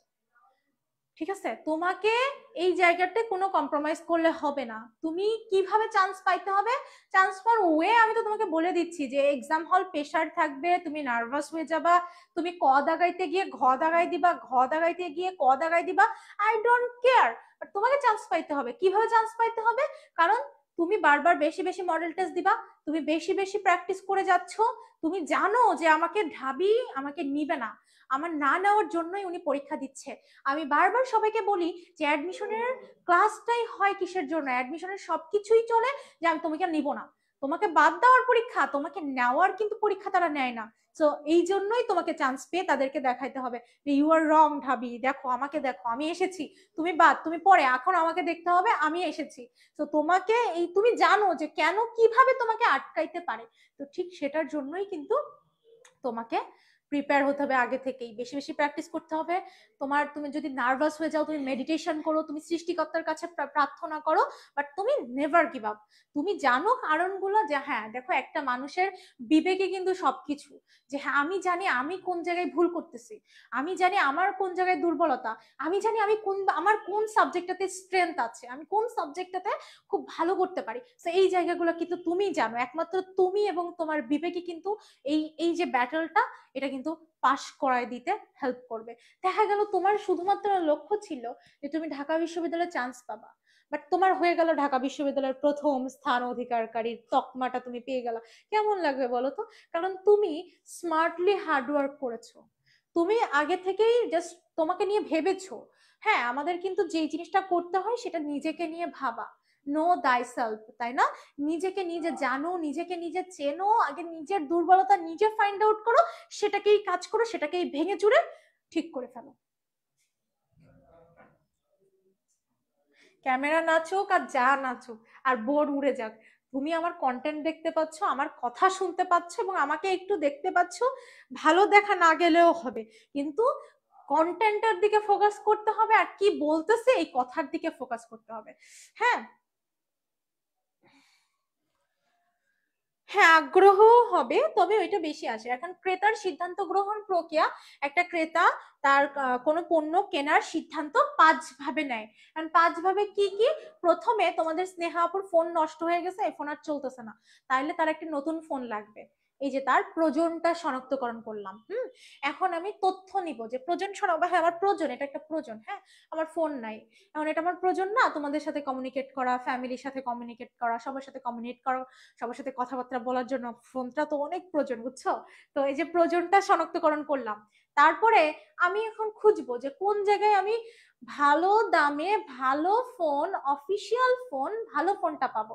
তাহলে আমি অনেক মানুষের কাছে খুঁজবো, আমি ফেসবুকে পোস্ট দিয়ে খুঁজতে পারি, আমি কোনো বন্ধু বান্ধবকে জিজ্ঞাসা করতে পারি, যে তথ্য অনুসন্ধান করব।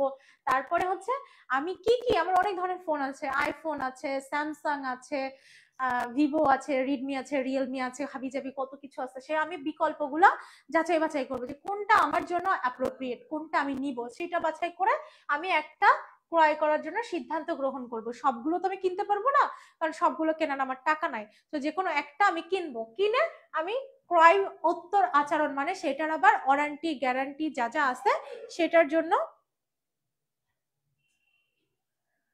সেটার জন্য কি করব?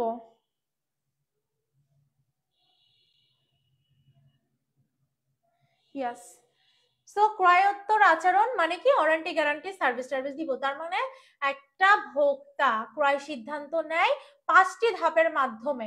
প্রথমে কি করে?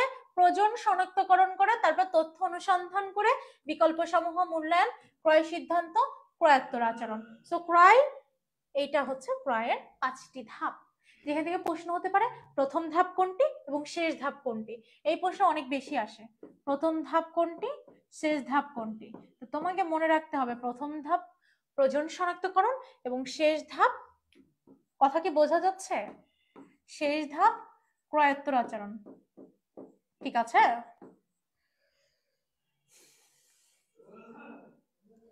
প্রথম ধাপ কোনটা এবং শেষ ধাপ কোনটা এটা তোমাকে আগে মাথায় রাখতে হবে। প্রথম ধাপ আর শেষ ধাপ তুমি জানলা।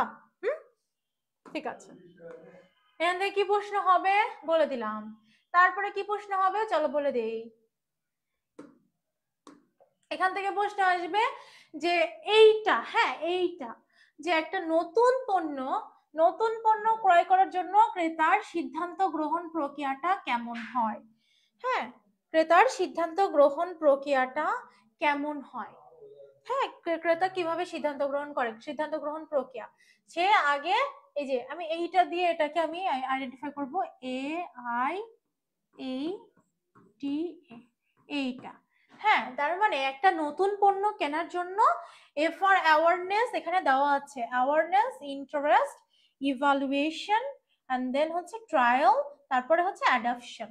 সো এখানে এই যে এইটা কে গবেষণা করছে, এই বান্দার নাম মনে রাখো, এটা রিটেনের জন্য গুরুত্বপূর্ণ, বুঝছো? এই বান্দা হচ্ছে রিটেনের জন্য বেশ গুরুত্বপূর্ণ, এটা রিটেনের জন্য খুব খুব খুব বেশি গুরুত্বপূর্ণ। ওকে, আমাকে কি দেখা যাচ্ছে ঠিকঠাক, শুনতে পাচ্ছ? আমি আমাকে দেখতে পাচ্ছি না কেন? এই কি লিখছো আপু? ভিভো X200 নেন, ভালো ক্যামেরা, ভালো। আচ্ছা হ্যাঁ আমাদের আছে।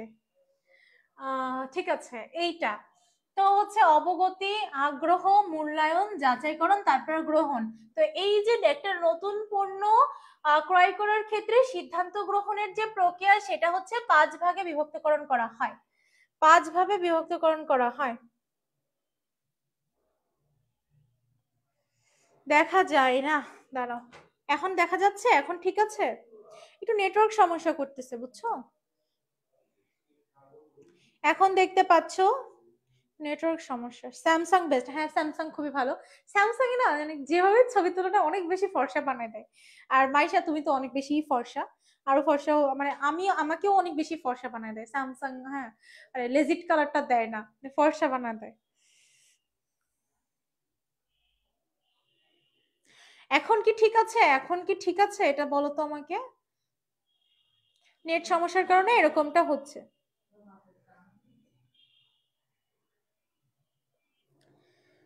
ওকে ঠিক আছে, এখন মনে হয় দেখা যাচ্ছে। যাই হোক, সো একটা নতুন পণ্য ক্রয় করার জন্য ক্রেতার সিদ্ধান্ত গ্রহণ করার জন্য কি কি করে, সে হচ্ছে প্রথমে পণ্যটা সম্পর্কে জানে, অবগত হয়, তারপরে পণ্যটা সম্পর্কে আগ্রহ তৈরি হয়, তারপরে সে সেটা যাচাই বাছাই করে, হ্যাঁ মানে মূল্যায়ন করে, তারপরে যাচাই বাছাই করে। মানে তোমার যাচাইকরণ বলতে কি, এই যাচাইকরণ বলতে আর এই মূল্যায়ন বলতে একটু পার্থক্য আছে। এই যাচাইকরণ বলতে মার্কেটে অল্প পরিমাণ দিয়ে দেখে বা অল্প পরিমাণ কিনে দেখে। মূল্যায়ন মানে এটা ধরো তোমার সবগুলো ফোন, আইফোন, স্যামসাং, ওপো, হ্যাঁ আপু ঠিক আছে দেখা যাচ্ছে, একটু নেট সমস্যার কারণে এরকম হচ্ছিল। তো যাই হোক, তো অনেকগুলো ফোন থেকে ধরো আমি আমি স্যামসাং আমি স্যামসাং নিলাম, স্যামসাংকে আমি এখান থেকে মূল্যায়ন করলাম। এখন আমি এটা বেশি 5টা 6টা ফোন কিনে ফেলবো না, আমি যে কোনো কম দামের একটা ফোনই কিনবো। এইটাই হচ্ছে যাচাইকরণ। বা আমি হচ্ছে অনেক কিছু, অনেক ফোন টোন না কিনে বা অনেক পরিমাণে না কিনে আমি হচ্ছে অল্প কিছু সংখ্যা কিনে সেটা যাচাই করে দেখবো, তারপরে আমার যে আলটিমেট যেটা দরকার সেটা আমি একেবারে গ্রহণ করব। হ্যাঁ, এটা হচ্ছে ছোট ছোট কাঁচামালের মাধ্যমে আমি এটা বেশি, উদাহরণটা বেশি দিতে পারি, বুঝছো?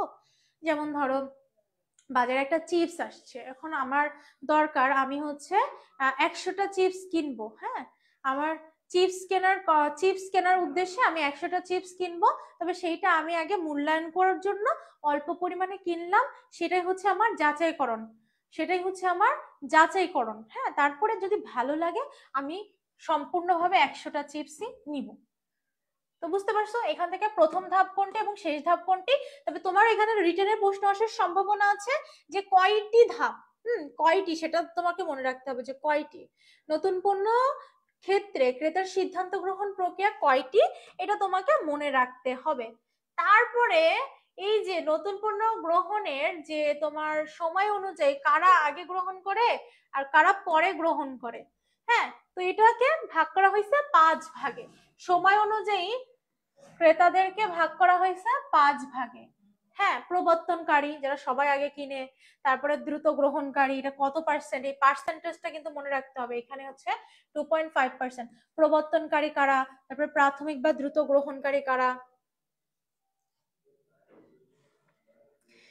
আবির আহমেদ লিখছে ক্যামেরার পিছনে বসে কে ক্যামেরা নিয়ে দুষ্টুমি করে, কেউ ক্যামেরা নিয়ে দুষ্টুমি করে না। জি আপু দেখা যায়, ঠিক আছে ঠিক আছে, একটু কন্টেন্টে ফোকাস করো, একটু কথাগুলোতে ফোকাস করো, হ্যাঁ, তাইলেই হবে, তাইলেই অ্যাডমিশনে চান্স পাইতে পারবা। যাই হোক, প্রবর্তনকারী কত পার্সেন্ট? 2.5%। প্রবর্তনকারীরা নর্মালি অনেক ঝুঁকি নিতে পছন্দ করে, তাই না? দেখো, এরা সবার আগে পণ্যটা কিনে, মার্কেটে আসছে, আইফোন আসছে, মেহজাবিন চৌধুরী আগে কিনবে নাকি বারিশা হক আগে কিনবে, এটা নিয়ে মারামারি লেগে গেছে যে আইফোন সবার থেকে লেটেস্ট আইফোনটা কে আগে কিনবে, তো সেটা নিয়ে মনে করো মারামারি লেগে গেছে, বুঝছো? ক্লাস করস নাকি ইনবক্সে সংসার বানা? সংসার করতে গেলে তো হবে না, পড়াশোনা কে করবে? তোমরা হচ্ছে আবার লক্ষ্মী বাচ্চা কাচ্চা, লক্ষ্মী শিক্ষার্থীরা, তোমরা গেলে তো হবে না। তো প্রবর্তনকারীরা কত পার্সেন্ট এটা মনে রাখবা। তারপরে হচ্ছে এই যে দ্রুত গ্রহণকারী এরা কত পার্সেন্ট, এখান থেকে এটা মনে রাখবা। এখানে আরেকটা গুরুত্বপূর্ণ ব্যাপার, সেটা হচ্ছে ওপিনিয়ন লিডার কাকে বলা হয়। লিখিত প্রশ্নের জন্য খুব খুব খুব গুরুত্বপূর্ণ। ওপিনিয়ন লিডার কাকে বলা হয়? ওপিনিয়ন লিডার বলা হয় প্রাথমিক বা দ্রুত গ্রহণকারীদেরকে, যাদের সংখ্যা 13.5, যাদের সংখ্যা 13.5। ঠিক আছে, তো এই জায়গাটা প্রশ্ন আসবে, বলে দিলাম। এখন যদি না পারো তাহলে খবর আছে। তারপরে তারপরে আমাদের যে দ্রুত অধিজন, বিলম্ব অধিজন, ধীরজ, এখান থেকেও পার্সেন্টেজের বিষয়টা অনেক বেশি আসে, ডট ডট। তো 34%, 34% এই দুইটাই হচ্ছে দ্রুত অধিজন, 34% বিলম্ব অধিজন, আর 16% হচ্ছে ধীরজ। সবার শেষে যারা ক্রয় করে, একেবারে সবার প্রথমে যারা প্রবর্তনকারী, তারা হচ্ছে একদম মারামারি করতেছে মার্কেটে যে হ্যাঁ, সবার আগে আমি লেটেস্ট আইফোনটা নিব, সবার আগে আমি লেটেস্ট ব্র্যান্ড গাড়িটা নিব। তো ওটা হচ্ছে প্রবর্তনকারী, যারা বেশি ঝুঁকি নিয়ে থাকে, ওদের পার্সেন্টেজটা একটু কম, 2.5। সবার তো আর ওরকম ইচ্ছা থাকলে ওরকম সামর্থ্য থাকে না, তাই না? ইয়াস। তারপরে হচ্ছে দ্রুত অধিজন, নর্মালি এদের সংখ্যাগুলোই বেশি। দ্রুত অধিজন, বিলম্ব অধিজন এবং ধীরজ, মানে এরা খুবই মানে কনফিউজ থাকে সবকিছু কিছুতে। ধীরজ মানে একেবারে কনফিউজ থাকে, সবকিছুতেই কনফিউজ, হ্যাঁ, সনাতন প্রকৃতির হয়, নতুন পণ্য গ্রহণ করতে চায় না, সবার পরে সবকিছুতেই মানে খুবই কনফিউজ থাকে। পার্সেন্টেজ গুলো মনে রাখা খুব খুব বেশি গুরুত্বপূর্ণ। এবং ওপিনিয়ন লিডার কাকে বলা হয়, এই প্রশ্নগুলো এখান থেকে বেশি বেশি আসে। ঠিক আছে, আশা করি এখান থেকে কি প্রশ্ন আসতে পারে সেটা তোমরা বুঝতে পেরেছো। পরবর্তীতে আমি দেখে আসলাম যে ভোক্তা আচার আচার বিভক্তিকরণের, ভোক্তার যে আচরণের বিভক্তিকরণ আছে সেটার কয়েকটা উপাদান, মানে যে যে টপিক থেকে প্রশ্ন আসবেই আসবে, সেই যেই জায়গাগুলো আজকে দেখতেছো তোমরা। তো ভোক্তা আচরণের প্রভাব বিস্তারকারী কি কি উপাদান আছে, ভোক্তা আচরণের কি কি উপাদান, সেটা হচ্ছে সাংস্কৃতিক উপাদান, তারপরে হচ্ছে সামাজিক উপাদান, তারপরে হচ্ছে ব্যক্তিগত উপাদান, তারপরে হচ্ছে মনস্তাত্ত্বিক উপাদান। এখন এখান থেকে কি প্রশ্ন আসবে, ভোক্তা আচরণের উপাদান কয়টি? 4টি। এবং রিটার্নের জন্য কিন্তু বলতেছি, সবকিছু একেবারে বলতেছি, সুন্দর করে ভালোভাবে দেখো। তো ভোক্তা আচরণের উপাদান কয়টি? 4টি। আর কি কি সাংস্কৃতিকের মধ্যে কি কি আছে, সাংস্কৃতিকের মধ্যে এবারের উপ উপাদানগুলা তোমাকে মনে রাখতে হবে। এখান থেকে প্রশ্ন হবে সামাজিক শ্রেণী কিসের উপাদান, সামাজিক শ্রেণী কিসের অন্তর্গত। তো সামাজিক শ্রেণী, তুমি জানো সামাজিক শ্রেণী কার মধ্যে আছে, সাংস্কৃতিক উপাদানের মধ্যে আছে। পেশা, পেশা হচ্ছে ব্যক্তিত্বের মধ্যে আছে।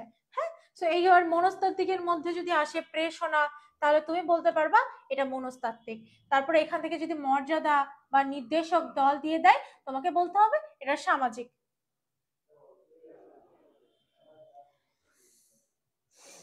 এই হিমেল, এটা কোন হিমেল? আহ আমাদের সাথে যে পাওয়ার প্লেতে যে ক্লাস করতো সেই হিমেল নাকি এটা?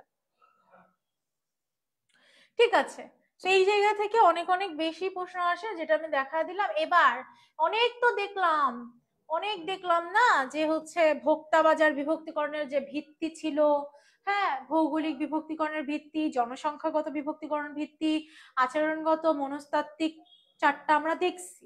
এবার দেখতে হবে ব্যবসায় বাজার, যেটার আরেকটা নাম কি, ব্যবসায় বাজারের আরেকটা নাম কি, শিল্প বাজার। ব্যবসায় বাজারের আরেকটা নাম হচ্ছে শিল্প বাজার। ব্যবসায় বা শিল্প বাজার বিভক্তিকরণের ভিত্তি, হ্যাঁ, ব্যবসায় বা শিল্প বাজার বিভক্তিকরণের ভিত্তি। ব্যবসায় বা শিল্প বাজার বিভক্তিকরণের ভিত্তি, এখানেও জনসংখ্যা বিষয়ক বিভক্তিকরণ, পরিচালনা বিষয়ক বিভক্তিকরণ, ক্রয় অ্যাপ্রোচ, পরিস্থিতিগত উপাদান, ব্যক্তিগত বৈশিষ্ট্য। তো এর মধ্যে কি কি উপাদানগুলো আছে এখান থেকে প্রশ্ন আসে। যদি এর থেকেও দাগাই দিতে চায় তাহলে কোম্পানি, শিল্প, অবস্থান, এখান থেকে প্রযুক্তি, এখান থেকে মর্যাদা, এখান থেকে যোগ্যতা, এখান থেকে ক্রয় নীতি, এখানে ক্রয়ের মানদণ্ড, এখান থেকে আমি শক্তি কাঠামো, হ্যাঁ এটা কাঠামো, শক্তি কাঠামো, তারপরে এটা হচ্ছে ফরমাইশ, শুধু ফরমাইশ দাও, এখানে শুধু ফরমাইশ, ফরমাইশ, তারপরে হচ্ছে ক্রেতা, এখানে হচ্ছে আনুগত্য দিব এবং ঝুঁকির শুধু মনোভাব রাখবো। সো এইগুলো এখান থেকে খুব খুব বেশি গুরুত্বপূর্ণ, ঠিক আছে। সো অলমোস্ট আমরা শেষের দিকে চলে এসেছি, বাট এই টপিকগুলো থেকে প্রতি বছরই প্রশ্ন আসতেছে, এবছরও তোমাদের প্রশ্ন আসবে। প্রতি বছর আসতেছে কিনা জানি না, তবে এই বছর তোমার প্রশ্ন হওয়ার সম্ভাবনা কোন জায়গা থেকে সেটা আমি আইডেন্টিফাই করে দিচ্ছি। ব্যবসায় ক্রয় প্রক্রিয়ার ধাপগুলো কি কি? ক্রয় প্রক্রিয়া একটা তুমি দেখছো না যে তোমার কি পণ্য, তোমার যখন ভোগ্য পণ্য ছিল সেটার ক্রয় প্রক্রিয়া কেমন ছিল সেটা দেখলা। এবার দেখবা হচ্ছে ব্যবসায়ের ক্রয় প্রক্রিয়াটা কেমন। ব্যবসায়িক ক্রয় প্রক্রিয়া প্রথমে হচ্ছে আমি সমস্যা শনাক্তকরণ করব, আমার সমস্যাটা কি হচ্ছে সেটা আগে আমি আইডেন্টিফাই করব। লয়ক হয়ে যাবা তুমি, নায়ক লিখবা নাকি, কি লিখছো বুঝি নাই। তারপরে প্রয়োজনের সমাধান বর্ণনা, পণ্য নির্দিষ্টকরণ, সরবরাহকারী অনুসন্ধান করে তোমার প্রস্তাব আহ্বান। তোমার প্রথম ধাপ মনে রাখতে হবে, শেষ ধাপ মনে রাখতে হবে। প্রথম ধাপ কোনটি, শেষ ধাপ কোনটি, এখান থেকে প্রশ্ন হইলে এই প্রশ্ন হবে, নাইলে কোনো প্রশ্ন হবে না। বুঝতে পারছো? ক্লিয়ার অর ক্লিয়ার না? সি ফর ক্লিয়ার হিয়ার, হ্যাঁ বুঝছো? ব্যবসায়িক ক্রয় প্রক্রিয়ার ধাপগুলোর মধ্যে কোন কোন জায়গা থেকে প্রশ্ন হবে এটা তুমি বুঝতে পেরেছো? এবার পোর্টার্স যে 5 ফোর্সেস মডেল আছে, সো এই পোর্টার্স 5 ফোর্সেস মডেল দ্বারা কি বোঝায়? পোর্টার্স 5 ফোর্সেস মডেল দ্বারা বোঝায় আমার বাজারে আমি কতটা কম্পিটিটিভ, আমি বাজারে আমি কতটা আমার প্রতিযোগিতার সাথে ফাইট করতে হয় সেইটা। তার মানে পোর্টার্স 5 ফোর্সেস মডেল এর সাথে আমার প্রতিযোগিতার একটা খুবই কানেকশন আছে।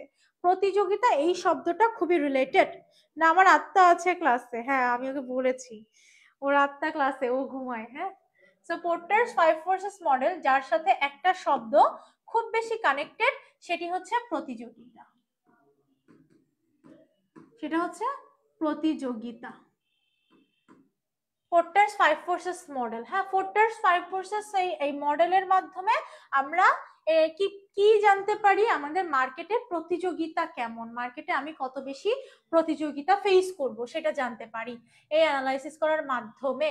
তো এই যে 5 ফোর্সেস মডেল, এটার জনককে, এই যে এর জনক হচ্ছে পোর্টার সাহেব। যেহেতু পোর্টার 5 ফোর্সেস মডেল তার নামের অনুসারেই বানানো হয়েছে, হ্যাঁ এই যে পোর্টার সাহেব, এই পোর্টার সাহেবের নামেই এটা বানানো হয়েছে যে পোর্টার 5 ফোর্সেস মডেল, বুঝছো, এর নামেই বানানো হয়েছে। তো মিরাকেল এই 5 ফোর্সেস মডেল কত সালে সর্বপ্রথম আসছে এটা তোমাকে মনে রাখতে হবে। ক্লিয়ার? তোরে মাইশা ক্লাসটা ক্লিয়ার কিনা বা এতটুকু বুঝছো কিনা, এতটুকু বুঝছো কিনা এটা আমাকে জানাও। এই সালটা কিন্তু মনে রাখতে হবে, আবারও বলতেছি 5 ফোর্সেস মডেলের 1979 সালটা মনে রাখবা। আর এই যে 5 ফোর্সেস মডেলের যে তোমার উপাদান কয়টি, 5টি। তুমি 5 দেখছো তার মানে তুমি বুঝতেছো যে 5টাই উপাদান হবে। 5 ফোর্স 5টা উপাদান, 5 ফোর্স উপাদান কয়টা, 5টা, ফোর্স অফ 5 লেখাই আছে এখানে, ঠিক আছে, 5টা উপাদান। প্রথম এই যে উপাদানগুলো এবার দেওয়া আছে, এই যে 1 2 3 4 5টা উপাদান দেওয়া আছে। তো তুমি বাংলাটা একটু বেশি করে দেখে যাবে, এখন তোমাদের এত মানে ইংলিশটা দিলেও বাংলাটা বেশি দিবে। হ্যাঁ, ক্লিয়ার? শিল্পের প্রতিযোগী, সরবরাহকারীর দর কষাকষির ক্ষমতা, ক্রেতার দর কষাকষির ক্ষমতা, নতুন প্রবেশকারীর হুমকি, বিকল্প পণ্যের হুমকি। সো পোর্টার্স 5 ফোর্সের উপাদানগুলো দেখে যাবা। 5টা উপাদান তুমি তো জানো, ওই যে পোর্টার সাহেবের নাম অনুসারে করা হয়েছে 1979 সালে, সেটাও তুমি জানো, এবং উপাদানগুলা কি কি সেটা তুমি জানো। পারফেক্ট। এবার আমি জানবো পণ্যের মূল্য নির্ধারণ। এবার পণ্যের মূল্য নির্ধারণে আমি পণ্যটাকে কাকে বলে এটা তোমরা সবাই জানো, যে দৃশ্যমান এবং মানুষের প্রয়োজন বা অভাব যে মোচন করতে পারে সেটাই হচ্ছে পণ্য। হ্যাঁ, তারপরে সেটা জানবো, খুব গুরুত্বপূর্ণ, পণ্য পণ্যের মূল্য নির্ধারণের জায়গা থেকে এই জায়গাগুলা 3টা বিষয়, যে মৌলিক ক্রেতা ভ্যালু, তারপরে হচ্ছে প্রকৃত পণ্য, তারপরে হচ্ছে জানবো প্রকৃত পণ্য এবং ওটা একটু আসতে থাকুক, বুঝছো, ওটা একটু রেস্ট নিচ্ছে। তো মৌলিক ক্রেতা ভ্যালু ক্লিয়ার? তো এই যে 3টা বিষয় আছে, সেটা হচ্ছে ফিলিপ কটলার, এই যে কালকে কিন্তু এই প্রশ্নটা আসছিল, ফিলিপ কটলার তার প্রিন্সিপালস অফ মার্কেটিং এই বইটা কত সালে লিখছে জানো? এটা আমাকে জানাও, যে ফিলিপ কটলার এই যে প্রিন্সিপালস অফ মার্কেটিং বইটা কত সালে লিখছে। আর হচ্ছে আমাদের একটা বই ছিল না তোমাদের, এফ.ডব্লিউ. টেইলরের একটা বই ছিল, সো ওনার 2টা বই ছিল, একটা সফল আর একটা সফল হইতে পারে নাই। তো তার প্রথম বইটা কত সালের এবং দ্বিতীয় বইটা কত সালের, এটা কিন্তু মনে রাখতে হবে, ঠিক আছে? তো ফিলিপ কটলার তার এই বইতে উল্লেখ করছে যে পণ্য সেবার স্তর হচ্ছে তিনটা স্তর। মৌলিক ক্রেতা ভ্যালু, হ্যাঁ, 3টা স্তর। প্রথমটা হচ্ছে মৌলিক ক্রেতা ভ্যালু, মানে অ্যাকচুয়াল আমি কি চাচ্ছি, ধরো আমি একটা হোটেলে, আজকে আমি কাদের বাসায় গেছি, নরসিংদীতে গেছি, মনে করো মাইশাদের বাসায় আমি গেছি। এখন আমি তো একটা হোটেল নিব মানে রেস্ট করার জন্য, এটা আমার বেসিক দরকার, মানে কি আরাম করার জন্য নিচ্ছি। সো এই যে 3টা, এটা দেখবা প্রথমে হচ্ছে মৌলিক ক্রেতা ভ্যালু, যে আমি হোটেলের যদি রুম ভাড়া নেই সেক্ষেত্রে আমার মূল যিনি দেখার জায়গাটা হচ্ছে বিশ্রাম আর ঘুম, ঠিক আছে? এই 3টা জিনিস খুব সুন্দর করে একটু দেখে যেও, বুঝছো? তারপরে হচ্ছে প্রকৃত পণ্য, অ্যাকচুয়াল প্রোডাক্ট। প্রকৃত পণ্য মানে অ্যাকচুয়াল আমি যেটা পাচ্ছি, এই যে তোমার আমি হোটেলে গেছি বিশ্রাম আর ঘুম পাওয়ার জন্য, কিন্তু আমি গিয়ে সেখানে পাচ্ছি হোটেলের বিশ্রামের সময় অতিথিরা পরিষ্কার বিছানা, টয়লেট, সাবান, তোয়ালে, পানির ব্যবস্থা, কাপড় রাখার ব্যবস্থা, গায়ে দেওয়ার চাদর, এই যেগুলো পাই, অ্যাকচুয়াল যেটা পাই সেটা হচ্ছে প্রকৃত পণ্য, ঠিক আছে? অ্যাকচুয়াল যেটা পাই সেটা হচ্ছে আমার প্রকৃত পণ্য। অলরাইট, ক্লিয়ার কিনা এতটুকু? এতটুকু বুঝছো কিনা বলো। আর একটা আছে, 3টা, একটা হচ্ছে মৌলিক ক্রেতা ভ্যালু, আর একটা প্রকৃত পণ্য, আর একটা হচ্ছে বর্ধিত পণ্য। সো এই 3টা খুব সুন্দর করে দেখে যাব। মানে বর্ধিত পণ্য মানে অতিরিক্ত অ্যাডিশনাল আমরা যেটা পাবো, যে সুবিধাটা পাবো সেটা হচ্ছে আমাদের বর্ধিত পণ্য। এই যে অ্যাডিশনালি যেটা পাবো সেটা হচ্ছে বর্ধিত পণ্য। আজকে এখানে অনেকগুলো ক্লাস হয়েছে, তো যে কারণে আমাদের এই বোর্ডটা আজকে একটু প্যারা দিতেছে। বর্ধিত পণ্য, তো বর্ধিত পণ্য বলতে অতিরিক্ত যেটা পাবো, মেইন কথা হচ্ছে অতিরিক্ত সুবিধা যেটা পাবো। কি কি? হোটেলের ক্ষেত্রে রুমের মধ্যে টেলিভিশন সেট যদি আমি পাই তাহলে তো খুবই ভালো, খুবই প্লাস পয়েন্ট আমার জন্য।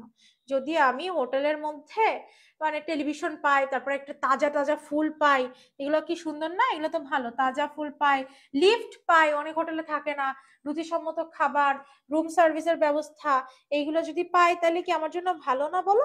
ইয়েস, আমার জন্য ভালো। সো এই হচ্ছে 3টা, এই 3টা আমি মনে রাখবো। তারপরে নতুন পণ্য আমার উন্নয়ন করার যে 8টা ধাপ আছে, নতুন পণ্য উন্নয়ন করার আমার 8টা ধাপ আছে। এটা রিটেনের জন্য আসবে। এই প্রশ্নটা কোথায় আসবে? এই প্রশ্নটা রিটেনের জন্য খুব বেশি গুরুত্বপূর্ণ, নতুন পণ্য উন্নয়ন করার ধাপ কয়টি? ধাপ হচ্ছে 8টা। প্রথমে কি?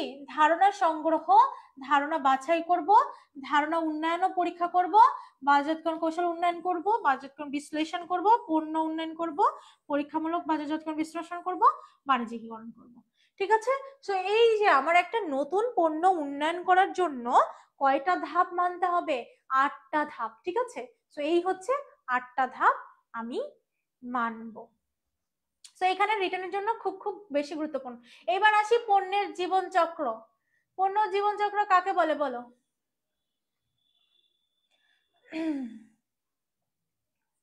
এই আমার বোর্ড কই?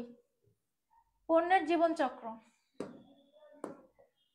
তো পণ্যের জীবন চক্রে আমাদের যে ছকটা ছিল বা আমাদের যে পণ্যের জীবন চক্রের যে 5টা ধাপ, এটা খুব সুন্দর করে দেখে যাবা। পণ্যের জীবন চক্র বলতে একটা পণ্য বাজারে আসা থেকে শুরু করে বাজার থেকে চলে যাওয়া পর্যন্ত, ইকোনো কলম, স্যান্ডেল, সোপ, আরো কি কি ছিল, এরা আগে ছিল এখন আর নাই, মানে বাজারে আসা থেকে শুরু করে বাজার থেকে একেবারে চলে যাওয়া পর্যন্ত যতগুলো ধাপ তাকে অতিক্রম করতে হয়, এটাই হচ্ছে পণ্যের জীবন চক্র। ধাপ কয়টি? 5টা। কি কি? উন্নয়ন স্তর, সূচনা স্তর, কি স্তর? প্রবৃদ্ধি স্তর, পূর্ণতা স্তর, পতন স্তর। এই 5টা ধাপ। এই 5টা ধাপের মধ্যে মুনাফার হার কখন সর্বোচ্চ হয়? প্রবৃদ্ধি স্তরে। মুনাফা কখন সর্বোচ্চ হয়? পূর্ণতা স্তরে। তারপরে কোনটা কখন বেশি, কোনটায় ক্রেতাদের জন্য বেশি প্রসারমূলক কার্যক্রম করতে হয়, কোনটায় ক্রেতাদের জন্য বেশি খরচ হয় বলতো? ক্রেতাদের জন্য কোন স্তরে বেশি খরচ হয়? সূচনা স্তরে বেশি খরচ হয়, কারণ ওই স্তরে, উন্নয়ন স্তরে কিভাবে খরচটা বেশি হবে? কারণ উন্নয়ন স্তরে আমি পণ্যটা মার্কেটেই ছাড়ি নাই, আমার ক্রেতাদের উদ্দেশ্যে আমি পণ্যটা মার্কেটে ছাড়তেই হচ্ছে সূচনা স্তরে। তার মানে আমার পণ্যটার জন্য ক্রেতাদের জন্য বেশি খরচ হচ্ছে সূচনা স্তরে, তাই না? তো এই যে এই ব্যাপারগুলা, এই স্তরগুলো তুমি সুন্দর করে দেখবা। এবার পণ্যের জীবন চক্রের যেই ছক, যে এটা ছিল সেটা চলে এসেছে। আমি ভাবছিলাম এটা মনে হয় হারায় গেছে, বুঝছো? এটা দেখে আবার কোথা থেকে চলে আসছে। যাই হোক, পণ্যের জীবন চক্র, এই ছকটা আমি তোমাদেরকে খুব সুন্দর করে বোঝাইছিলাম যে পণ্য উন্নয়ন, সূচনা, প্রবৃদ্ধি, পূর্ণতা, পতন। এখন এই যে নিচে এই যে কার্ভটা দেখতেছো, এই কার্ভের নিচে যা সেটা হচ্ছে ক্ষতি, আর আমার বিনিয়োগ করতে হবে। যখন আমার ক্ষতি হয় তখন সেই ক্ষতি পূরণ করতে গেলে আমার বিনিয়োগ করা লাগে। আর এই ওপরে যেটা থাকবে বিক্রয় আর মুনাফা। বিক্রয়ের সাথে মুনাফার সম্পর্ক কি? সমমুখী। বিক্রয় বাড়লে মুনাফাও বাড়বে, বিক্রয় কমলে মুনাফাও কমবে, তাই না? তার মানে বিক্রয়ের সাথে মুনাফার সম্পর্ক আমার সমমুখী। বিক্রয়ের সাথে মুনাফার সম্পর্ক সমমুখী সম্পর্ক। তো এখন পণ্য উন্নয়ন, পণ্য উন্নয়ন, সূচনা, এই যে স্তরগুলা দেখো, প্রথমে পণ্য উন্নয়নে কিন্তু আমার ক্ষতি বিনিয়োগ হচ্ছে, সূচনাতেও কিন্তু বিক্রয় এখনো হয় নাই। সূচনায় কিন্তু দেখো, সূচনাতে জাস্ট আমি পণ্যটা জানাচ্ছি করে শুরু করছি। তবে এই যে এই কার্ভটার আমি পরিচয় করাই দিই, এই কার্ভটার হচ্ছে বিক্রয় কার্ভ। সূচনা স্তরে অল্প অল্প অল্প করে বিক্রয় হচ্ছে। আর এই যে এটা হচ্ছে আমার মুনাফা কার্ভ, এই কার্ভটার নাম মুনাফা কার্ভ, এই কার্ভটার নাম বিক্রয় কার্ভ। তো মুনাফা এইখানে গিয়ে মুনাফার মুখটা দেখে কখন? মুনাফার মুখটা দেখে এই জায়গাটায় গিয়ে। হ্যাঁ, তো এই যে সূচনা স্তরে আমার বিক্রয়টা একটু একটু হয়, কিন্তু মুনাফা কিন্তু নিচের দিকে থাকে। তারপরে প্রবৃদ্ধিতে এখানে আমার হারটা সর্বোচ্চ হয়, হারটা সর্বোচ্চ হয়। পূর্ণতাতে গিয়ে আমার একই সাথে মুনাফাটা সর্বোচ্চ হয়, এবং মানে তোমার প্রতিযোগিতাও অনেক বেশি থাকে, এবং এই জন্য আমার পণ্যটা বেশি বেশি পরিবর্তন করতে হয়, এবং দিন শেষে আস্তে আস্তে আস্তে আস্তে আস্তে আস্তে আমার পণ্যটা পতনের দিকে চলে যায়। তো এই কার্ভটা আমি অনেক সুন্দর করে তোমাদেরকে বুঝাইছিলাম অনেক আগেই। তো এতটুকু তুমি ক্লিয়ার কি ক্লিয়ার না? এতটুকু পারো তোমরা? এবার পণ্য বন্টন প্রণালী, যে টপিকগুলো আজকে নিয়ে আসছি সেইগুলো কিন্তু খুব খুব বেশি গুরুত্বপূর্ণ। কতক্ষণ যে চলে আল্লাহই জানে।